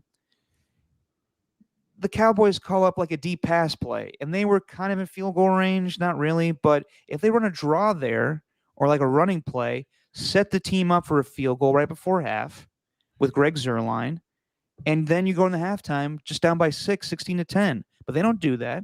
Then the second half, they run a fake punt, and which Bones Fossil likes to run, and he's a great coach. But this was a terrible move. They run a fake punt, and then they run no huddle with their special teams. What are they trying to do? Confuse the Niners there? Like, That just made like I'm like I was in NFL Network just like throwing a fit, and everybody was like, "What are you so mad about?" Because it's just dumb. It's just really dumb. Like what were you going to do there? Just like have the Niners be like, "Oh my God, the special teams are on the field on 1st and 10. How do we prepare for this? We'll just have our defense out there." Like what do you want them to do? Like No. It was like they're expecting Kyle Shanahan and everybody to panic in that situation, and they didn't. Like, oh my god, the radar is starting to flash red. Everybody, what do we do? Like all the buttons, and there's smoke coming out of the engine. It's like they were just like, what the hell is this? I know. It's just like, well, we didn't prepare for a Brian Anger pass here. Good Lord, what are we going to do here? He's their special. He's their Deebo Samuel. Yeah. Exactly. So then they got screwed up. They kept their special teams on the field for way too long. Get delay of game penalty when they started to, they have a fire drill where the Cowboys offense with like 10 seconds left on the play clock come back in. Yeah. And it was just mayhem. It was total mayhem. It was terrible. And then the final play of the game. Yeah. And look, was it a terrible play call? Yeah, it probably was, given the circumstances. But I mean, like, yeah, with third down it was, you got to know situational football. So is it better to throw a pass there, knowing that you don't have any timeouts, and running in the middle of the field is probably going to screw you? Yeah, most likely. But if you practiced better, if you were a more disciplined football team, if Dak Prescott knows the rules where an offensive lineman cannot spot the ball, then they probably get a time. They get one more second and they get a chance to throw a pass. I don't know if they complete that because, at that point, everybody knows what you're playing for. You got to score a touchdown. So to say like the Cowboys were robbed, they weren't robbed. That referee didn't do anything wrong, even though he bodied who's their center, Connor Williams. Yes, and the ref was just like, just boom, like get the fuck out of my way. This is my job, my ball. Exactly. It was weird. Yeah, so like I don't understand. Like Mike McCarthy, he's just gone from. We thought of him so highly with the Packers and Aaron Rodgers, but now we just see it was more Aaron Rodgers than him. Like he's just doing stupid things. So that play call, if you know the rules better, and if you practice better, you may get that play off, and it's not as looked at as bad as all the talk shows are doing this week. He's perfect for the Cowboys in terms of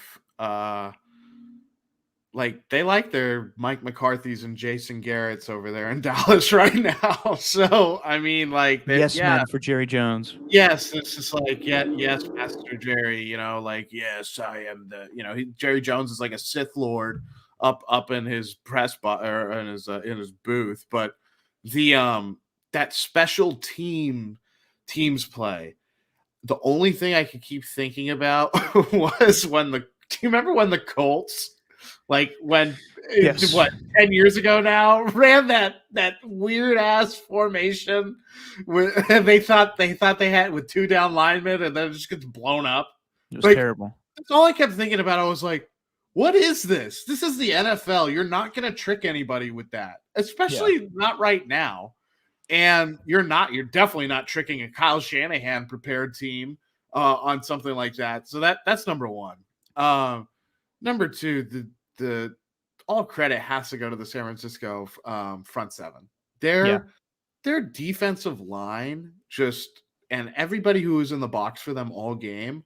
I mean, yeah, you can say, oh, Dallas got into it at the end, but I mean, they were fighting against the clock and I think San Francisco made some mistakes and also got a little conservative as well. But they were all over Dak Prescott all day. He never looked comfortable. They were never really able to click until it got to desperation time.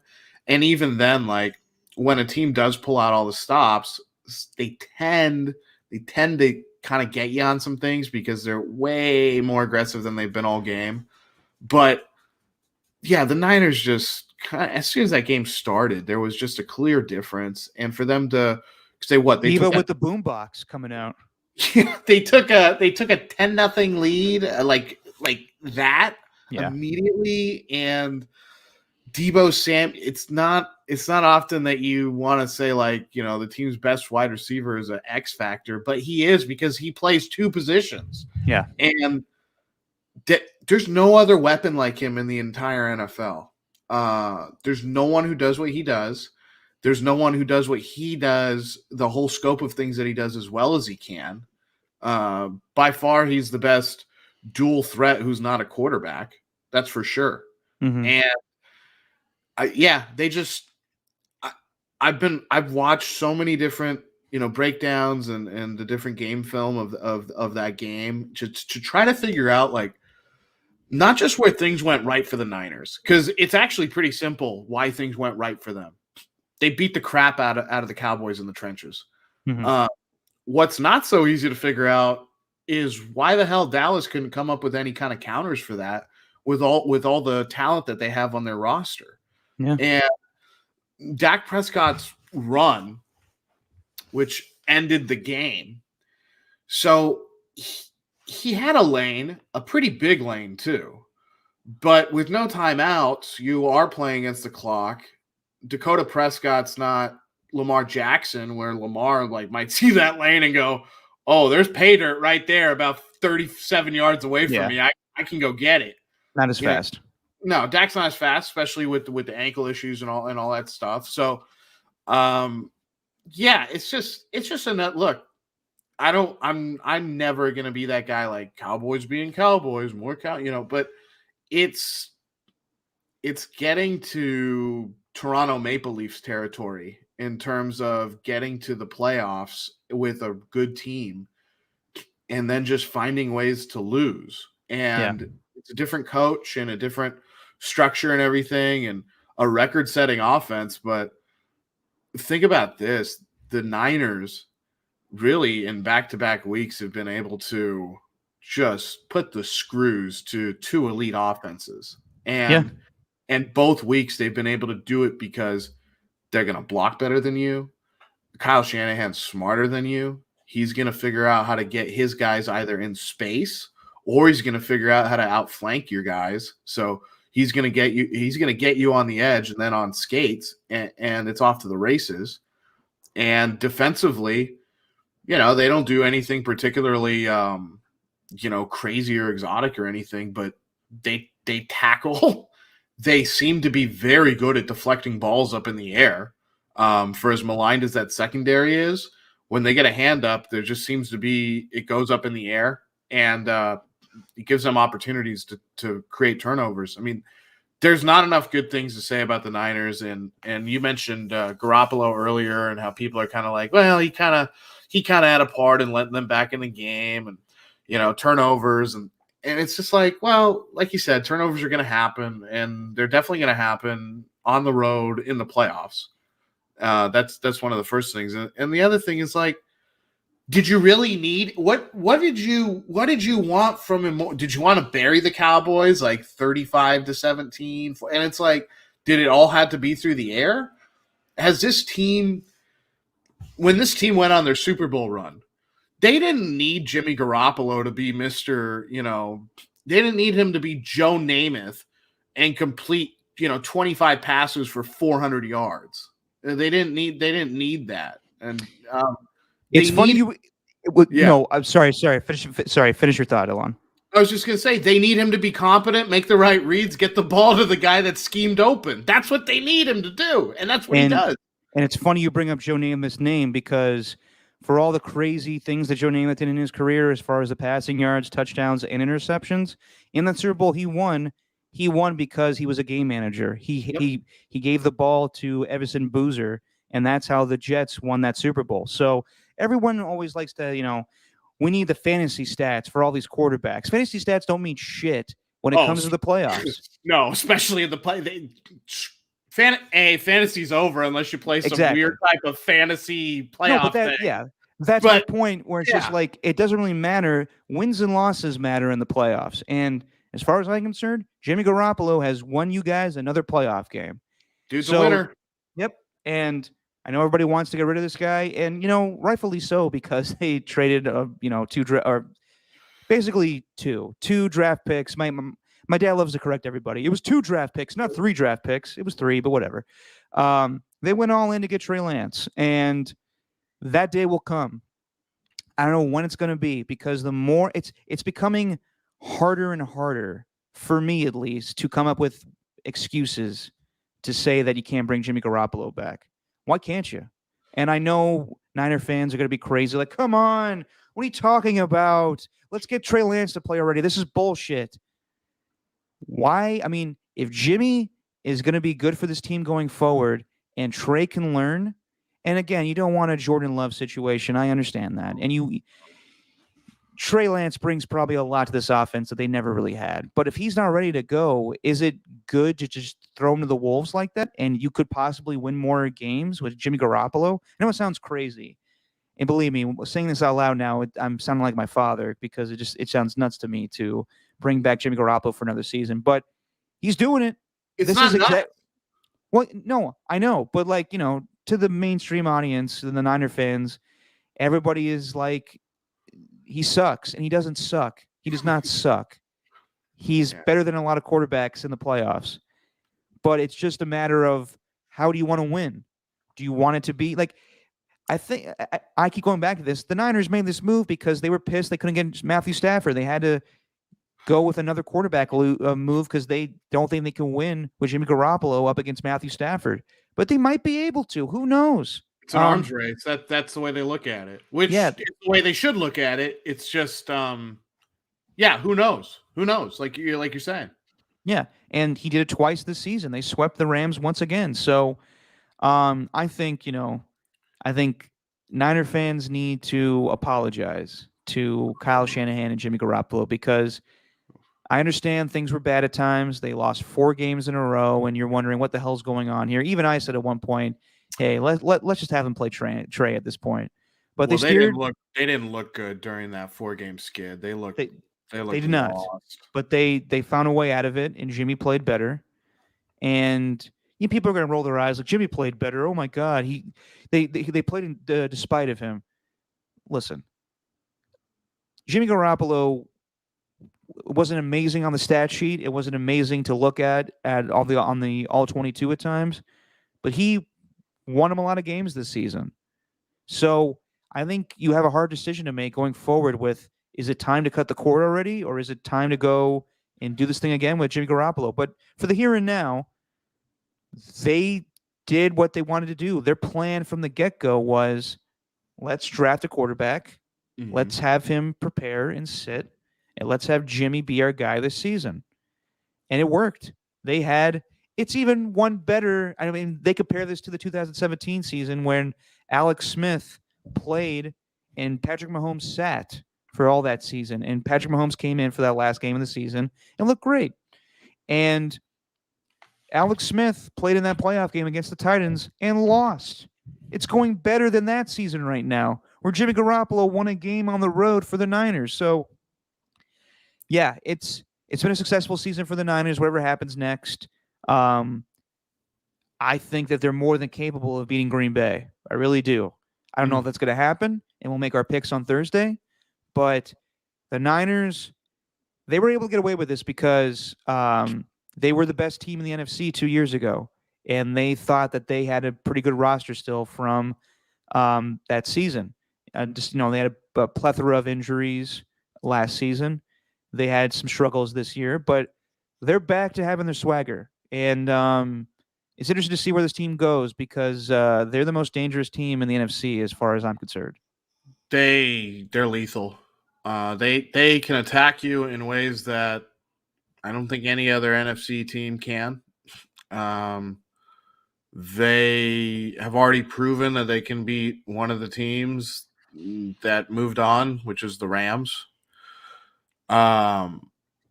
With regards to the Jimmy Garoppolo, Trey Lance thing, they should. It's not crazy to keep him around. People are going to be, you got to be kidding me. And it's not. I think the easiest scenario to let him walk is if they do make a Super Bowl run and either they win or lose. That's the easiest scenario to then transition. If they get to the NFC Championship and it's not his fault that they lose, then you got to go, crap, what do we do here? Are we ready we got this far and we could probably get as far, if not farther, just making a few tweaks. Maybe it just wasn't their year. This is the way they look at it. If that happens, then that becomes really tough. It's always easier to make a decision from a position of power, I would say, which the ultimate power in the league would be winning the Super Bowl. But yeah, I mean, eventually they're going to draft Trey Lance to sit around on the bench and never play. He's going to play. It's going to happen sooner rather than later. There's very well, chances are better than not that Jimmy Garoppolo is not going to be the starting quarterback for the 49ers next year. Probably not. But that doesn't mean that you don't go all in and get behind this guy and what this team's accomplished so far. They just went into Dallas and beat a record-setting offense. Yeah. And after getting a must-win game on the road as well in LA. And so it's calm the F down. Everybody calm the F down. You just want a playoff game. Be happy with it and go, okay, what are some of the other things? How are we going to beat Green Bay? That's what you got to start thinking about if you're a fan. How are you going to beat Green Bay? And start thinking about that rather than, well, we could have won. We could have won by more if it was with Trey Lance, or would have had a better seed if it was with Trey Lance. How about thinking about, hey, what's a way to get George Kittle really involved next week? Because if it's going to turn into a passing game somewhat, what's a way to think about how do we get more out of our running back room rather than Deebo Samuel going off for 7.2 yards per carry and that being the rock in the run game? So think about that stuff. And that's exactly what the team's thinking about. That's what the fans should think about too. You'll be in a much better headspace. You'll probably be really, really satisfied with what's going on. And you have to, right now, if you're a Niner fan, you got to be thinking, we can go beat the crap out of Green Bay. If we've just dominated two teams, both offensively and defensively with our superior line play, should be able to go into Green Bay and go beat a Green Bay team under Aaron Rodgers that has a penchant for losing big playoff games at home. Yeah. And I think for the most part, Niner fans are happy for the here and now and are appreciative of Jimmy Garoppolo. At least I hope they are. I think they are. I think it's just tough because they got this shiny new toy that they want to, this guy is like a Ferrari, can do all these things and he's got a rocket arm and all, and they want to see it now. Yeah. But it's just not time yet. It's not. And I kind of compare the Jimmy Garoppolo situation to Rich Bisaccia, where it may just be that the organization has already made its mind up and it's a nice story and they're thankful that both of those men have brought their teams to the playoffs, but they've already made a decision, and most likely Jimmy won't be back and Rich Bisaccia won't be back. And it's just weird that we do things like that where, we always want to get better and you always want to, make big splashes in the off season, but isn't this all just about winning? And these guys won, and in the end, they didn't win the end goal. I mean, we'll see about the Niners. They still could very well go into Green Bay and beat them, and who knows what will happen. But it's just weird that we don't, that doesn't matter much. It's how it's viewed. And I understand, Jimmy Garoppolo was not in the elite class. Hell, he's not even in the same class as, I think Matthew Stafford's a fantastic quarterback, but he's not in the same class as him. No. It's just done differently. You'll see, what we saw last night. The Rams didn't have a crazy passing offense to win that game. They ran the ball. So whatever quarterback is going to play for the Niners next season, you're going to be damn sure that Kyle Shanahan is still going to run the football. Like, that's his philosophy. Same thing when, like, people say about Carson Wentz doesn't put the stats up that the Colts need to win. That's not their philosophy. They run the ball with Jonathan Taylor. So, like, all these talking heads on TV saying, like, this guy doesn't put up this amount of yards or this amount of touchdowns. Who cares? It's about Who timeliness cares? and effectiveness. Guys like Carson Wentz don't place the ball accurately at a high enough rate when they do have to throw. You know who does it at a pretty good rate? Jimmy Garoppolo. Yeah. He's able to place the ball where it needs to go, when it needs to go there, when he's asked to do it. Yeah. Look, it's pretty awesome when you can have a quarterback who can throw the ball 26, 27 times. I think he threw like 25 times and you win the game. And yeah, he had an interception, but who gives a crap? They won the game. Yeah. And the interception was not great. And, he made some bad throws, but so did Dak Prescott. People are going to blame him for the 4th and inches play where he snapped the ball too early when Trent Williams was going in motion to go to right tackle. Things like that happen. And in the end, the defense won him the game. Tom Brady, all those Super Bowls weren't just him throwing a touchdown at the end to win the game. He needed his defense to play well. He needed Adam Vinatieri kick a field goal. It's not all about just the quarterback making the plays all the time. It's a team game, and that's lost on a lot of people sometimes.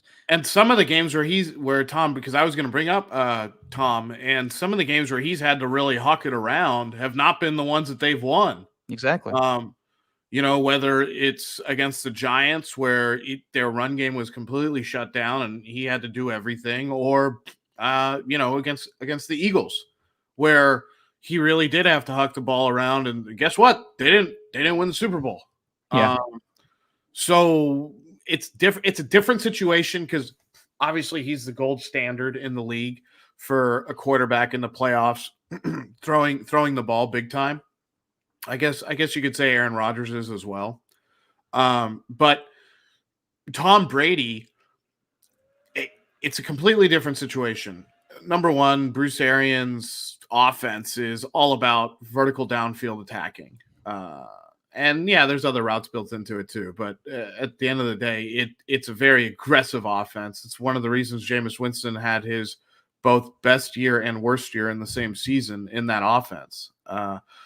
The other thing is Brady has weapons galore, even with the challenges that they've had to deal with Antonio Brown and Godwin and all that kind of stuff.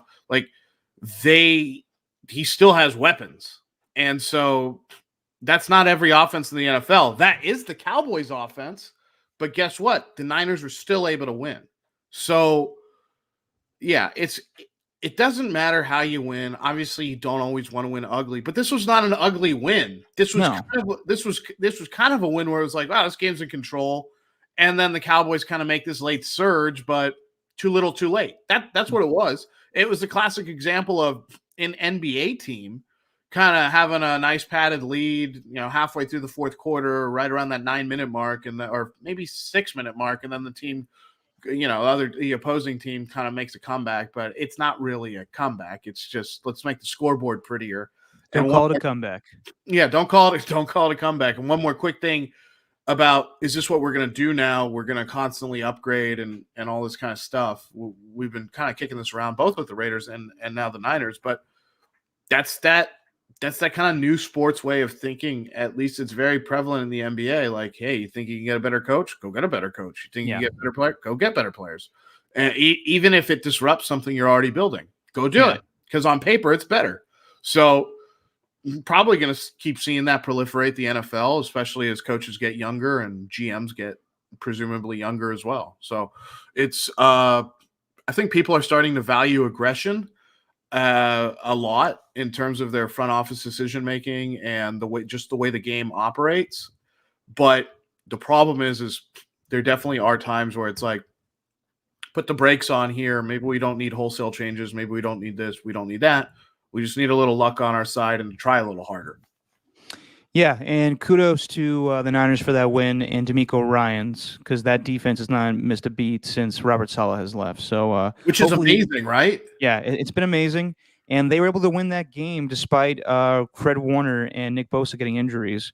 But it sounds like both guys should be able to come back for the Green Bay game. Because Warner's the ankle, right? That's what his is. Yes, and Bosa had the concussion. Bosa has concussion. Yeah. Yeah, so we'll see what happens there. Real quick on Bosa. So Bosa was not named to the All-Pro team this year. Didn't make first team, didn't make second team, despite having 15 sacks, having a fantastic season. And it's been said that he has been unhappy that he did not get that.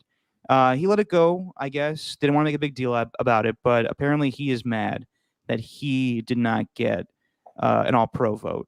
And specifically, he is upset, from what I've been told, that Max Crosby got it over him. And look, I'll be the first to say this. I've said it with Steven. He's argued with me for the first couple episodes of the season. I think Max Crosby is a fantastic player, and I acknowledge the fact that he led the league in pressures this season. I don't think he's as good of a player as Nick Bosa. That's just my opinion. But he had a fantastic season. I find it interesting that specifically Nick Bosa is targeting Max Crosby as the guy that got the All-Pro vote over him.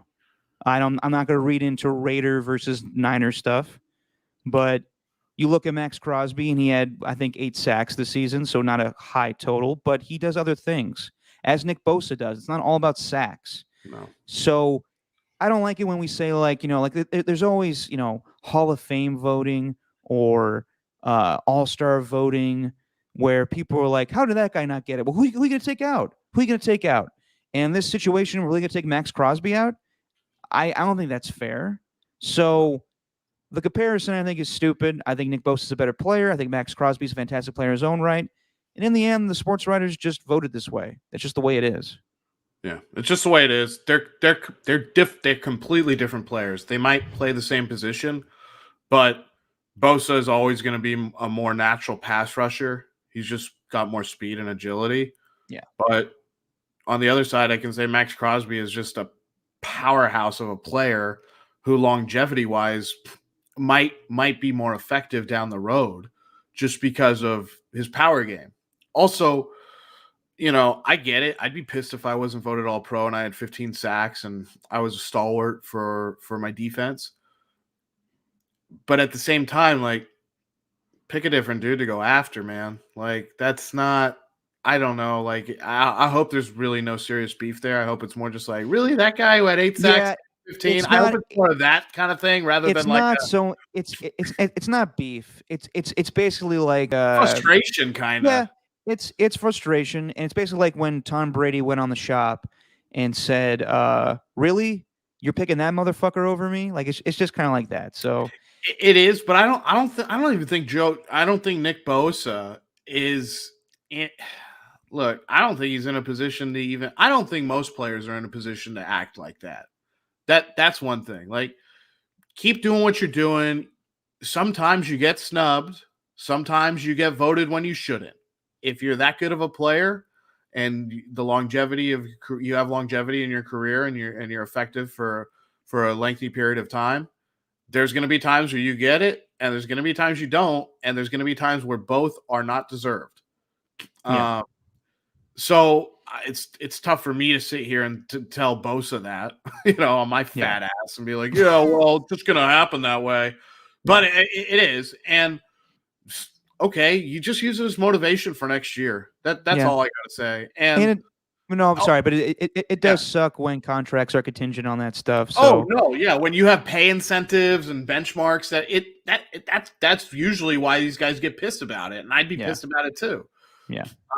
The other thing is, I think there's a major kind of shift that's happened this year, and probably started last year or maybe the year before, but where all these other ancillary stats have come into play, and it's being more analytically driven to evaluate players. It's not just the raw numbers anymore in terms of the classic counting stats, which is fine. But it's like, for instance, WAR is really important in baseball, but WAR should not be and isn't the end all be all of how good of a good a player is. So, for instance, Max Crosby is an second team all pro, but he's more like the guy this season, at least the guy who has an incredible, defensive run saved and a high WAR and all that kind of stuff, but maybe not, all the other accolades to go along with it. The classic counting stats, whereas Bosa has done a really good job with the counting stats and has done a pretty damn good job as well in the more advanced analytics as well, just not ranking where a guy like Max Crosby did in a lot of those things. Yeah. Listen, so that's the difference. It's just pick your poison. How do you evaluate it? What's more important to you? I think both players are fantastic. I think Nick Bosa is a little better and probably should have been all-pro. But I'm not here to say that Max Crosby should be taken off the all-pro team. I think he had a fantastic season too.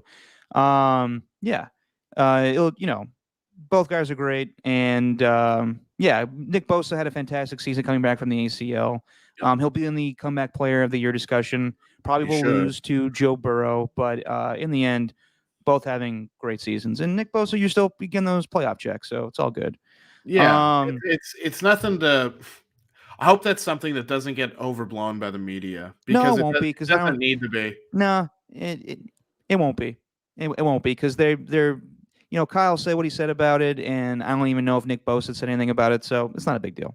They can talk about it at the Pro Bowl if the Niners end up losing to the Green Bay Packers. Yeah, if those guys want to play in the Pro Bowl, because I don't know, should we even be having a Pro Bowl anymore? That's a conversation for another day. In Las Vegas, but yeah, I know, but who cares? Yeah. Let's review the other games that happened down Super Wild Card Weekend. And Alon, before we went on, you said this didn't feel like a real big Super Wild Card Weekend. It was, yeah. What was Tom Sula like? Pomp and circumstance. It had a lot of pomp and stance. That's what it is. Pomp and stance. Pomp and stance. But that's what his phrase was, but the real phrase is pomp and circumstance. Yeah. Yes. The real phrase is pomp and circumstance, but he's a football guy. So he said pomp and stance. But Joan and payroll. Yeah, Joan and payroll. But it went over about as well as a Jim Tom Sula fart. And it did. I'm sorry, Jim Tom Sula. I really do like you. Oh yeah, allegedly. Some people say it was a chair. I think it was a little bit it's a really deep chair. Yeah, a deep chair, just a gassy way to get out of a question. But it didn't. I'm glad we got more football. Of course I am. I mean, I'm not going to sit here and go, "Oh, sports being diluted." It hasn't gotten to that point yet. But no, I don't think so. But the games were, home teams dominated outside of the Dallas Cowboys, and it's the scores. It's the scores that were so out of whack, and that's what was so surprising about it. I think this is what's going to happen when you have an extra wild card team and game. We're getting a lot of teams that are 9-8. You may start getting some teams that are below 500 that are wild card teams. Were the Philadelphia Eagles that good of a team? No, not in my opinion. Not in my opinion. And I never thought they were going into Tampa and going to beat them, just because they had impressive wins here or there, but I never thought they were a playoff team. No one beat Tampa and Tampa Bay with Tom Brady as quarterback either. Yeah. So, Pittsburgh had a great season. That's a great story with Ben, but they really weren't a great team and probably not deserving of the playoffs. So this is what's going to happen when you expand the playoffs like this. But just to go through the games, after the Raider game Saturday night, it was the Bills and Patriots. You thought the Patriots were going to handle their business. I did. Yeah, but in the end, I think that game, the Monday night game where the Patriots ran the ball pretty much every damn play, and Mac Jones only threw it 3 times, lit a fire under the Bills' ass. They beat him twice since then, and this was the biggest one. And kudos to Brian Daboll, because I've been on his case about not running the ball as much, and they did. They ran the ball, but they also were comfortable with Josh Allen throwing in the cold. He probably had a lot of Viagra. So, so kudos to the Bills. It's a huge win.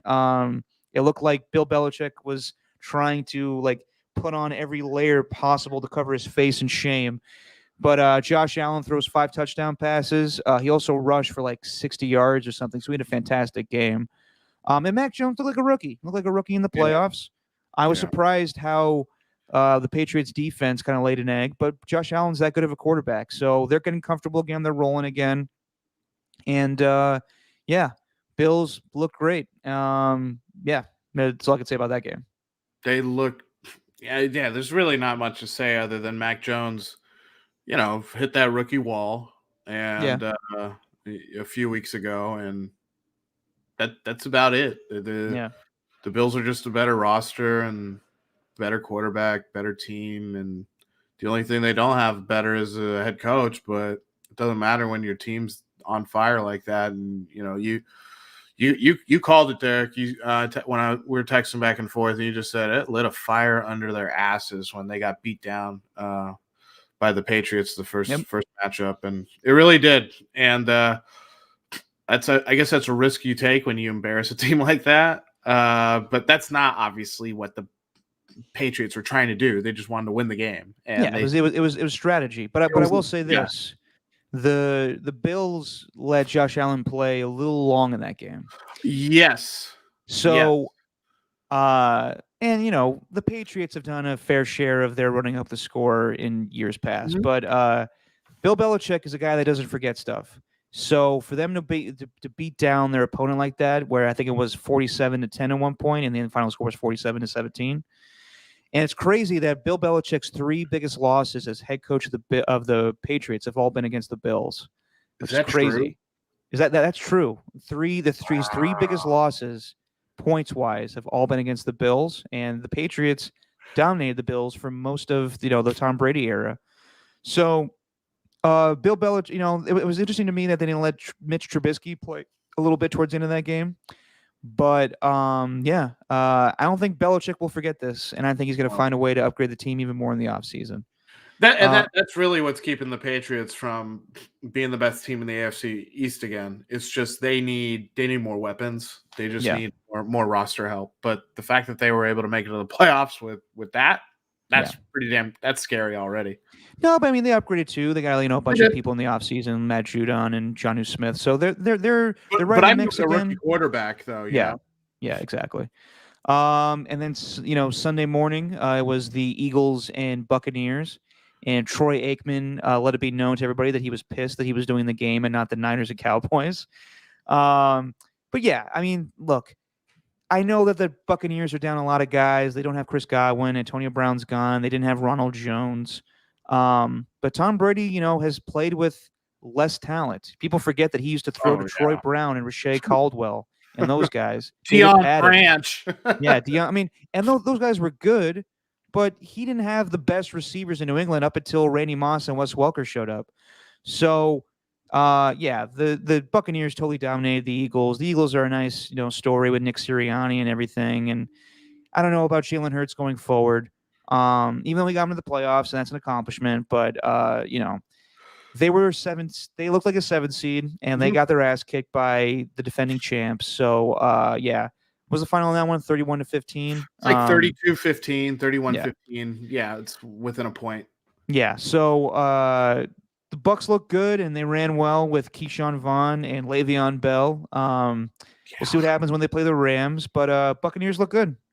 They did. It was kind of one of those because they scored those 2 quick touchdowns in the first quarter. Yeah. And it was just like, well, cruise control from here on out. That's basically what it was. And about the Eagles, nice story. They definitely look like a 7 seed. I would say that one of the appealing things about quarterbacks like Jalen Hurts and drafting or playing guys like that pretty immediately is because of their mobility and their toughness, they're able to get you to a winning kind of plateau or to a competitive plateau rather quickly. It's just, can you take someone that raw who wasn't the best passer in college and then keep progressing? So it's not a surprise that they lost to the Bucs. The Bucs could easily go on to win the Super Bowl this year, and everyone go, well, yeah, that's the kind of team they are. They have so many veterans and good leadership in that room that they can just turn it on. Yeah. And, they're one of the few teams in the NFL. They might be the only team in the NFL who can actually do that, who can just flip a switch. So it is what it is. But Now, hats off to the Eagles. Successful season, and they beat a lot of teams that they needed to beat, and they just got beat by the second best team in the NFC record wise. Real quick, you watched him at Alabama. What do you think about Jalen Hurts going forward? I think he's a starter. I just don't know. Like, I like Jalen Hurts a lot. I loved him in college. I thought he was great in college. But it's tough because like I have a feeling they're gonna ask so much of him, and I don't know if they necessarily have the weapons to really make that whole thing hum, to get it really going. Like, with the way that team is right now, I don't know if there'll ever be an offense that consistently scores, 25 points a game. Yeah. And that's the crux of it, really, because when you do go against some of these heavy firepower teams in the NFC, they're going to need that. Yeah. Yeah, I don't know about him, and I know the Eagles have always been in the mix for, there are rumors about Deshaun Watson and whatnot, and they may look to upgrade it at quarterback. I don't know if Jalen Hurts is a starter in this league. I think he's a very good athlete, but you just saw against the Buccaneers, he could be highly inaccurate. So we'll see about that going forward. But just to switch to the other games, then after the Niner and Cowboy game, we got treated to the Chiefs and Steelers, and Ben Roethlisberger basically set this one up for us when he said they had no chance. He was right. I mean, early on, the defense was playing hard. They got a pick, and TJ Watt, touchdown, and it's a shame that they don't carry over playoff stats for regular season stats, because that's what it added to his defensive player of the year numbers. But after that, Mahomes looked like the Mahomes of past. I know everybody this year has been saying he doesn't look as good, but he looked back to what he was back in the playoffs, throwing 5 touchdowns against the Houston Texans. He throws 5 touchdown passes against the Pittsburgh Steelers and the Chiefs. With their defense, I think they're the team to be in the AFC right now. So, a dominant performance by the Kansas City Chiefs on the Pittsburgh Steelers, and it looks like it's the end for Ben Roethlisberger. And it's a nice story. He gets to. He threw a touchdown pass to Deontay Johnson. I thought they were taking him out of the game at that point, but they let him keep playing. I thought they just could stop right there and say, your career ends on a touchdown pass. Let's get Mason Rudolph or Dwayne Haskins some reps. But, in the end, nice little story by Ben Roethlisberger, but the Chiefs dominate. I think at home he gets a curtain call. I think on the road, it's tough. So, yeah, it's a nice story. That game was like close for about 10 minutes in terms of competitiveness, and the Steelers just don't have the horses. The defense is not nearly as effective as it had been in the past. Ben Roethlisberger is aging, and it was tough to watch him this year. Not because it was like, I don't like the guy or anything like that. It's not like that. It was tough because it's like, man, you could just see him trying to still do all the things that he used to be able to do, and just every once in a while, a vintage throw would come out, but that was about it. So, he's old and he's going to retire, and a Hall of Famer, of course. But yeah, the Chiefs are.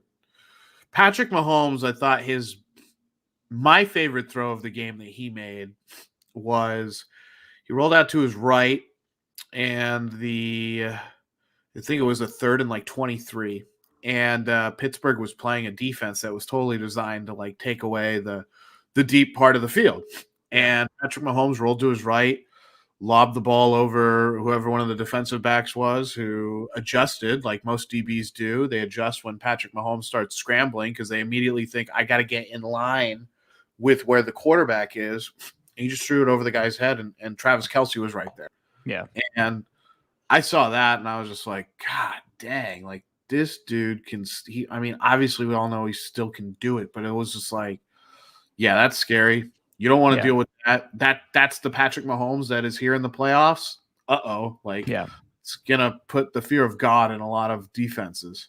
Well, I mean, you saying before that, the Buccaneers are a team that could just turn it on. I think there's a lot of teams that could just turn it on in the playoffs. Like it's like a Warriors thing where they've been through the dog days of the regular season, and teams like the Chiefs that, had a slow start are now playing to their full potential. And that leads me to the team that played last night on an unprecedented Monday night wildcard game. So weird Monday night wildcard game. I know.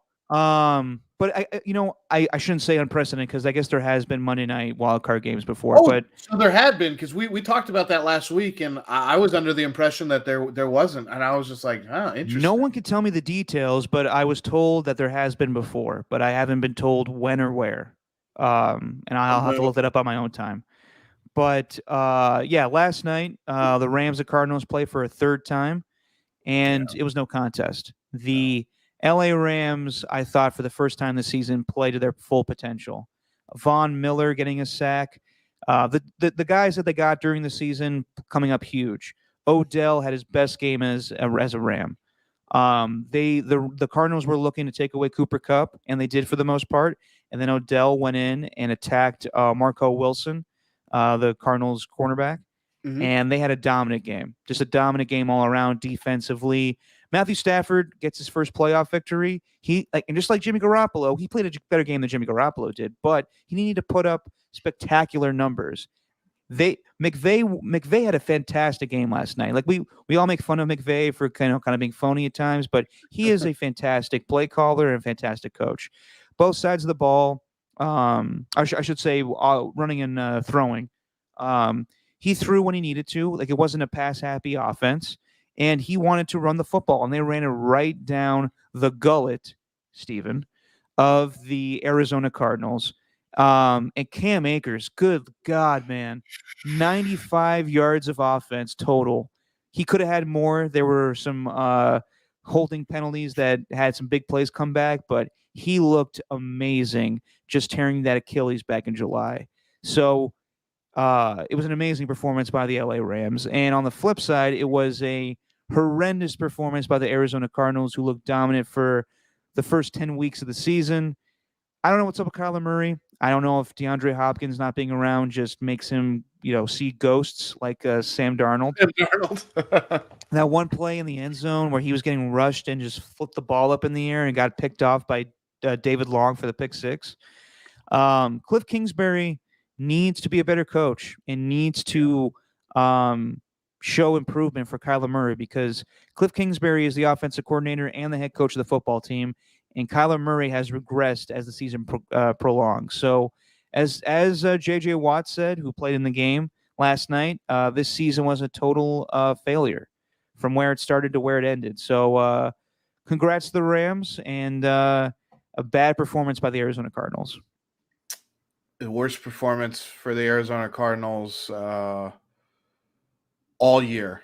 I think that's without question. Somewhere along the line, and it you know what? It makes perfect sense. It was when Nuke Hopkins got injured. They lost their mojo, and it's always weird when you see that happen to a team when they lose one guy, especially when it's not a quarterback. But that definitely happened. Offensively, they just look so. I mean, Kyler, something's changed. I'm not saying that this is the new Kyler Murray that we should all expect. It's just he's had a really rough stretch, and the Rams, they were seeing red because they got the Cardinals in front of them, but yeah, literally. Hopefully they were probably imagining that's what we'll do to the Niners if we see the Niners again. And that's probably what they were thinking. Cam Akers, the physicality of his play, his athletic ability that hasn't diminished whatsoever since coming back from one of the worst, from coming back from the Klay Thompson injury. Like, it's incredible.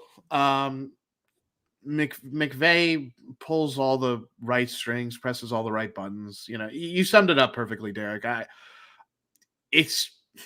This is the Rams team that I always expected to see all season long. Like, yeah, me too. I knew they were going to be clunkers, right? But because every NFL team has those during the course of a season, especially now a 17-game season.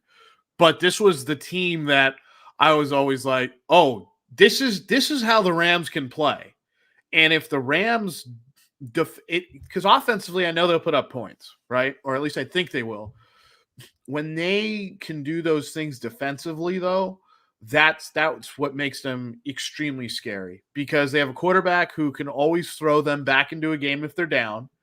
And they have a defense when it's playing like that, when their defensive front is playing that way, they can really shut you down completely, whether you're trying to pass or think about the times that the Cardinals did try to run and they were just like, it just was nothing developed. And it was a terrible offensive game plan, whatever it was. Whatever it was. And Cliff Kingsbury, he's kind of or he was at least, maybe some of the heat's been taken down, but he was like the new hotness, right? It's like, ooh, Cliff Kingsbury in this offense with Kyler Murray and all this. It's so sexy and everything. And now it's kind of like, man, it kind of needs some work, guys. Because when you get into these games against teams that either have the same amount of talent or more, or even slightly less in some cases, and they are more physical than you and they're smarter than you, they get exposed. Like when Seattle beat them. Yeah. And Seattle wasn't playing for anything. Yeah. So, it's Arizona's worst performance of the season, and that might have been the Rams' best performance of the season. I agree. And it's interesting to see what goes forward with Cliff Kingsbury because as Sean McVay said on his podcast, or Peter Schrager, in a matchup years ago, Cliff Kingsbury was coming to LA to play Sean McVay, and Cliff calls Sean trying to get a sideline pass for the Instagram model he's trying to date, while Sean McVay is like, dude, I'm trying to game plan for, playing against you. Like, I love that. Yeah. Real quick, Alon. I know you didn't watch. I didn't watch Manning Cast for a playoff game. It's fun for people that want to watch it, but don't people want to watch the actual game? Like, I feel like that would take you out. Like, it was a blowout, so I assume there's a lot of people that flipped over. But I'm not a big Steve Levy fan, but I'd rather listen to him during a game as opposed to Peyton Manning going, I can't hear shit. Yeah, I can't hear shit, and Eli going Peyton, trying to get a word in. Eli. It's I don't know. It's weird that I didn't tune in for it. I watched some of the clips on YouTube and Twitter and stuff, and obviously I can't hear shit. Yeah, but it's weird. It's weird to me that they have this for playoff games. It would be really odd. For instance, say that Manning Cast was affiliated with either CBS or Fox, who had an AFC or NFC championship game, right? Like, would you dare put a Manning Cast for those games? I mean, an alternate like cable network, but like it's just crazy to me that I mean, I guess not crazy. Like it's fun if people want a different, yeah. Like people want to have for the coaches show for the national championship. So I understand that stuff, but there's people on NFL Network that I was talking to this weekend. They're like, oh, I only watch things through the Manning Cast. They're like that's the only way I want to watch things going forward. And I'm like, that's not how I like. That's crazy. Like, don't you want to hear what's going on in the game? But I guess some people don't care about that stuff anymore. How do you focus? My thing about watching those broadcasts, and for anybody who's interested and wants to hear more about that, your interview with Guy Haberman when you guys talked about that was phenomenal. It was a really good breakdown and overview of it. So go back and check that out. But I don't know how you focus on the game. I don't know how you focus on exactly what's going on the field when you're watching it on a smaller screen. That's one of the big parts.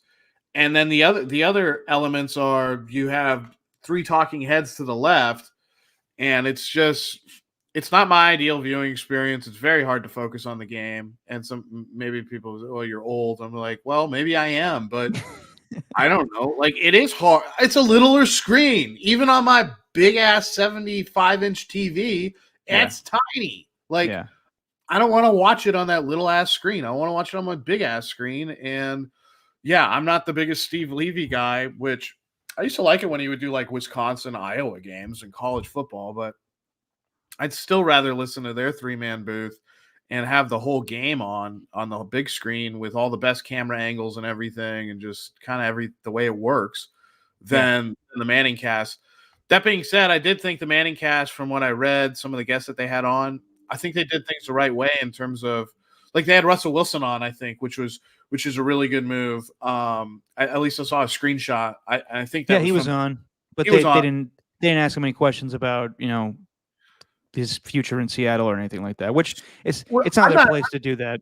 No, I'm not expecting that, but I thought a really good, cool opportunity for something like the Manning cast, and I don't know if they'll use it for this, but I thought it'd be cool with the playoffs. We kind of mentioned it in passing, was get some of the eliminated players on there and have them talk about, like especially in this game, you have Russell Wilson, 2 divisional foes against him. Like, really hear him talk about, if it was more of a coach's show, that would I think I would have liked that more. I would like that more, where Russell Wilson's like, well, we play these guys twice a year, every year. This is kind of how we go about this. Oh, that's stuff like that, which are the elements I like of the Manning cast when they do kind of do stuff like that. But it just too often it gets into more of this like banter stuff, and it's just not for me.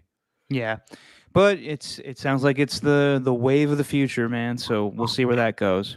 I know people that I work with who, obviously are not sports media people right now, but from that side of things, but people who are like, oh, I love the Manning cast. Same thing. Like, that's how I like to watch my Monday Night Football now. And I'm just like, hey, to each their own. Like, that's fine. It's just No, I mean, what I'm not. It's not going to be my primary, is what I'm saying. yeah, no, I'm with you. I enjoyed it this season, but I don't know if like if it's a real pivotal game, like a playoff game last night. Like I don't know if that's my first thing I'm tuning into. Like I flipped over when the game was out of hand, but if the game is close, like if it was Cowboys and Niners for the Manning cast, I'm not watching that. No I'm not way. watching it on Nickelodeon either. And I heard it was fun. I watched it from afar on NFL Network with all the green slime monsters. They were sliming Emmitt Smith and everybody, but it was fun. But hey, I'm 30 now. I don't watch Nickelodeon as much as I used to back in the day.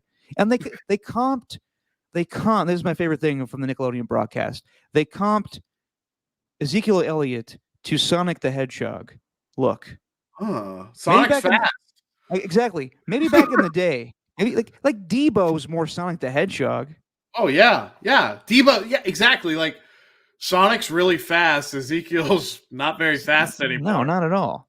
So Nickelodeon producers, do a better job. I'm kidding. Yeah. What would be cool on the Nickelodeon broadcast if they did when they did the starting lineups and showed the rosters and stuff, if they like made it more accessible for kids, or really, I want this, and they'd be like, he's really the Patrick Star of this team, or like if they go a little bit, they the Nickelodeon characters, they do like comps where like they do like cartoon characters, like I said with Sonic the Hedgehog to Zeke.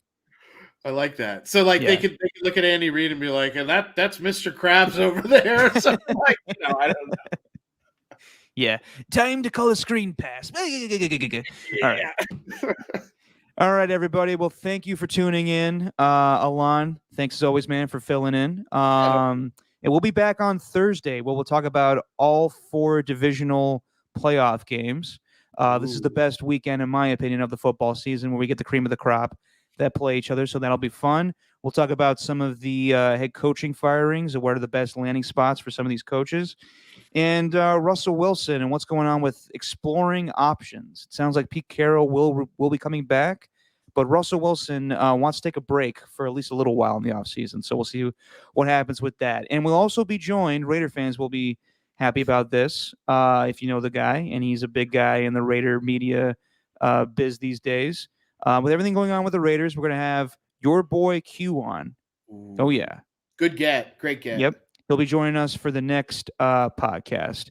But until that time, Alon, thanks again, man. And as we always say every week, it's just our opinion, man. I don't do as good as Steven, but it's just your opinion, man. It's just just all of our opinions, man. All right. We'll see you Thursday. Peace.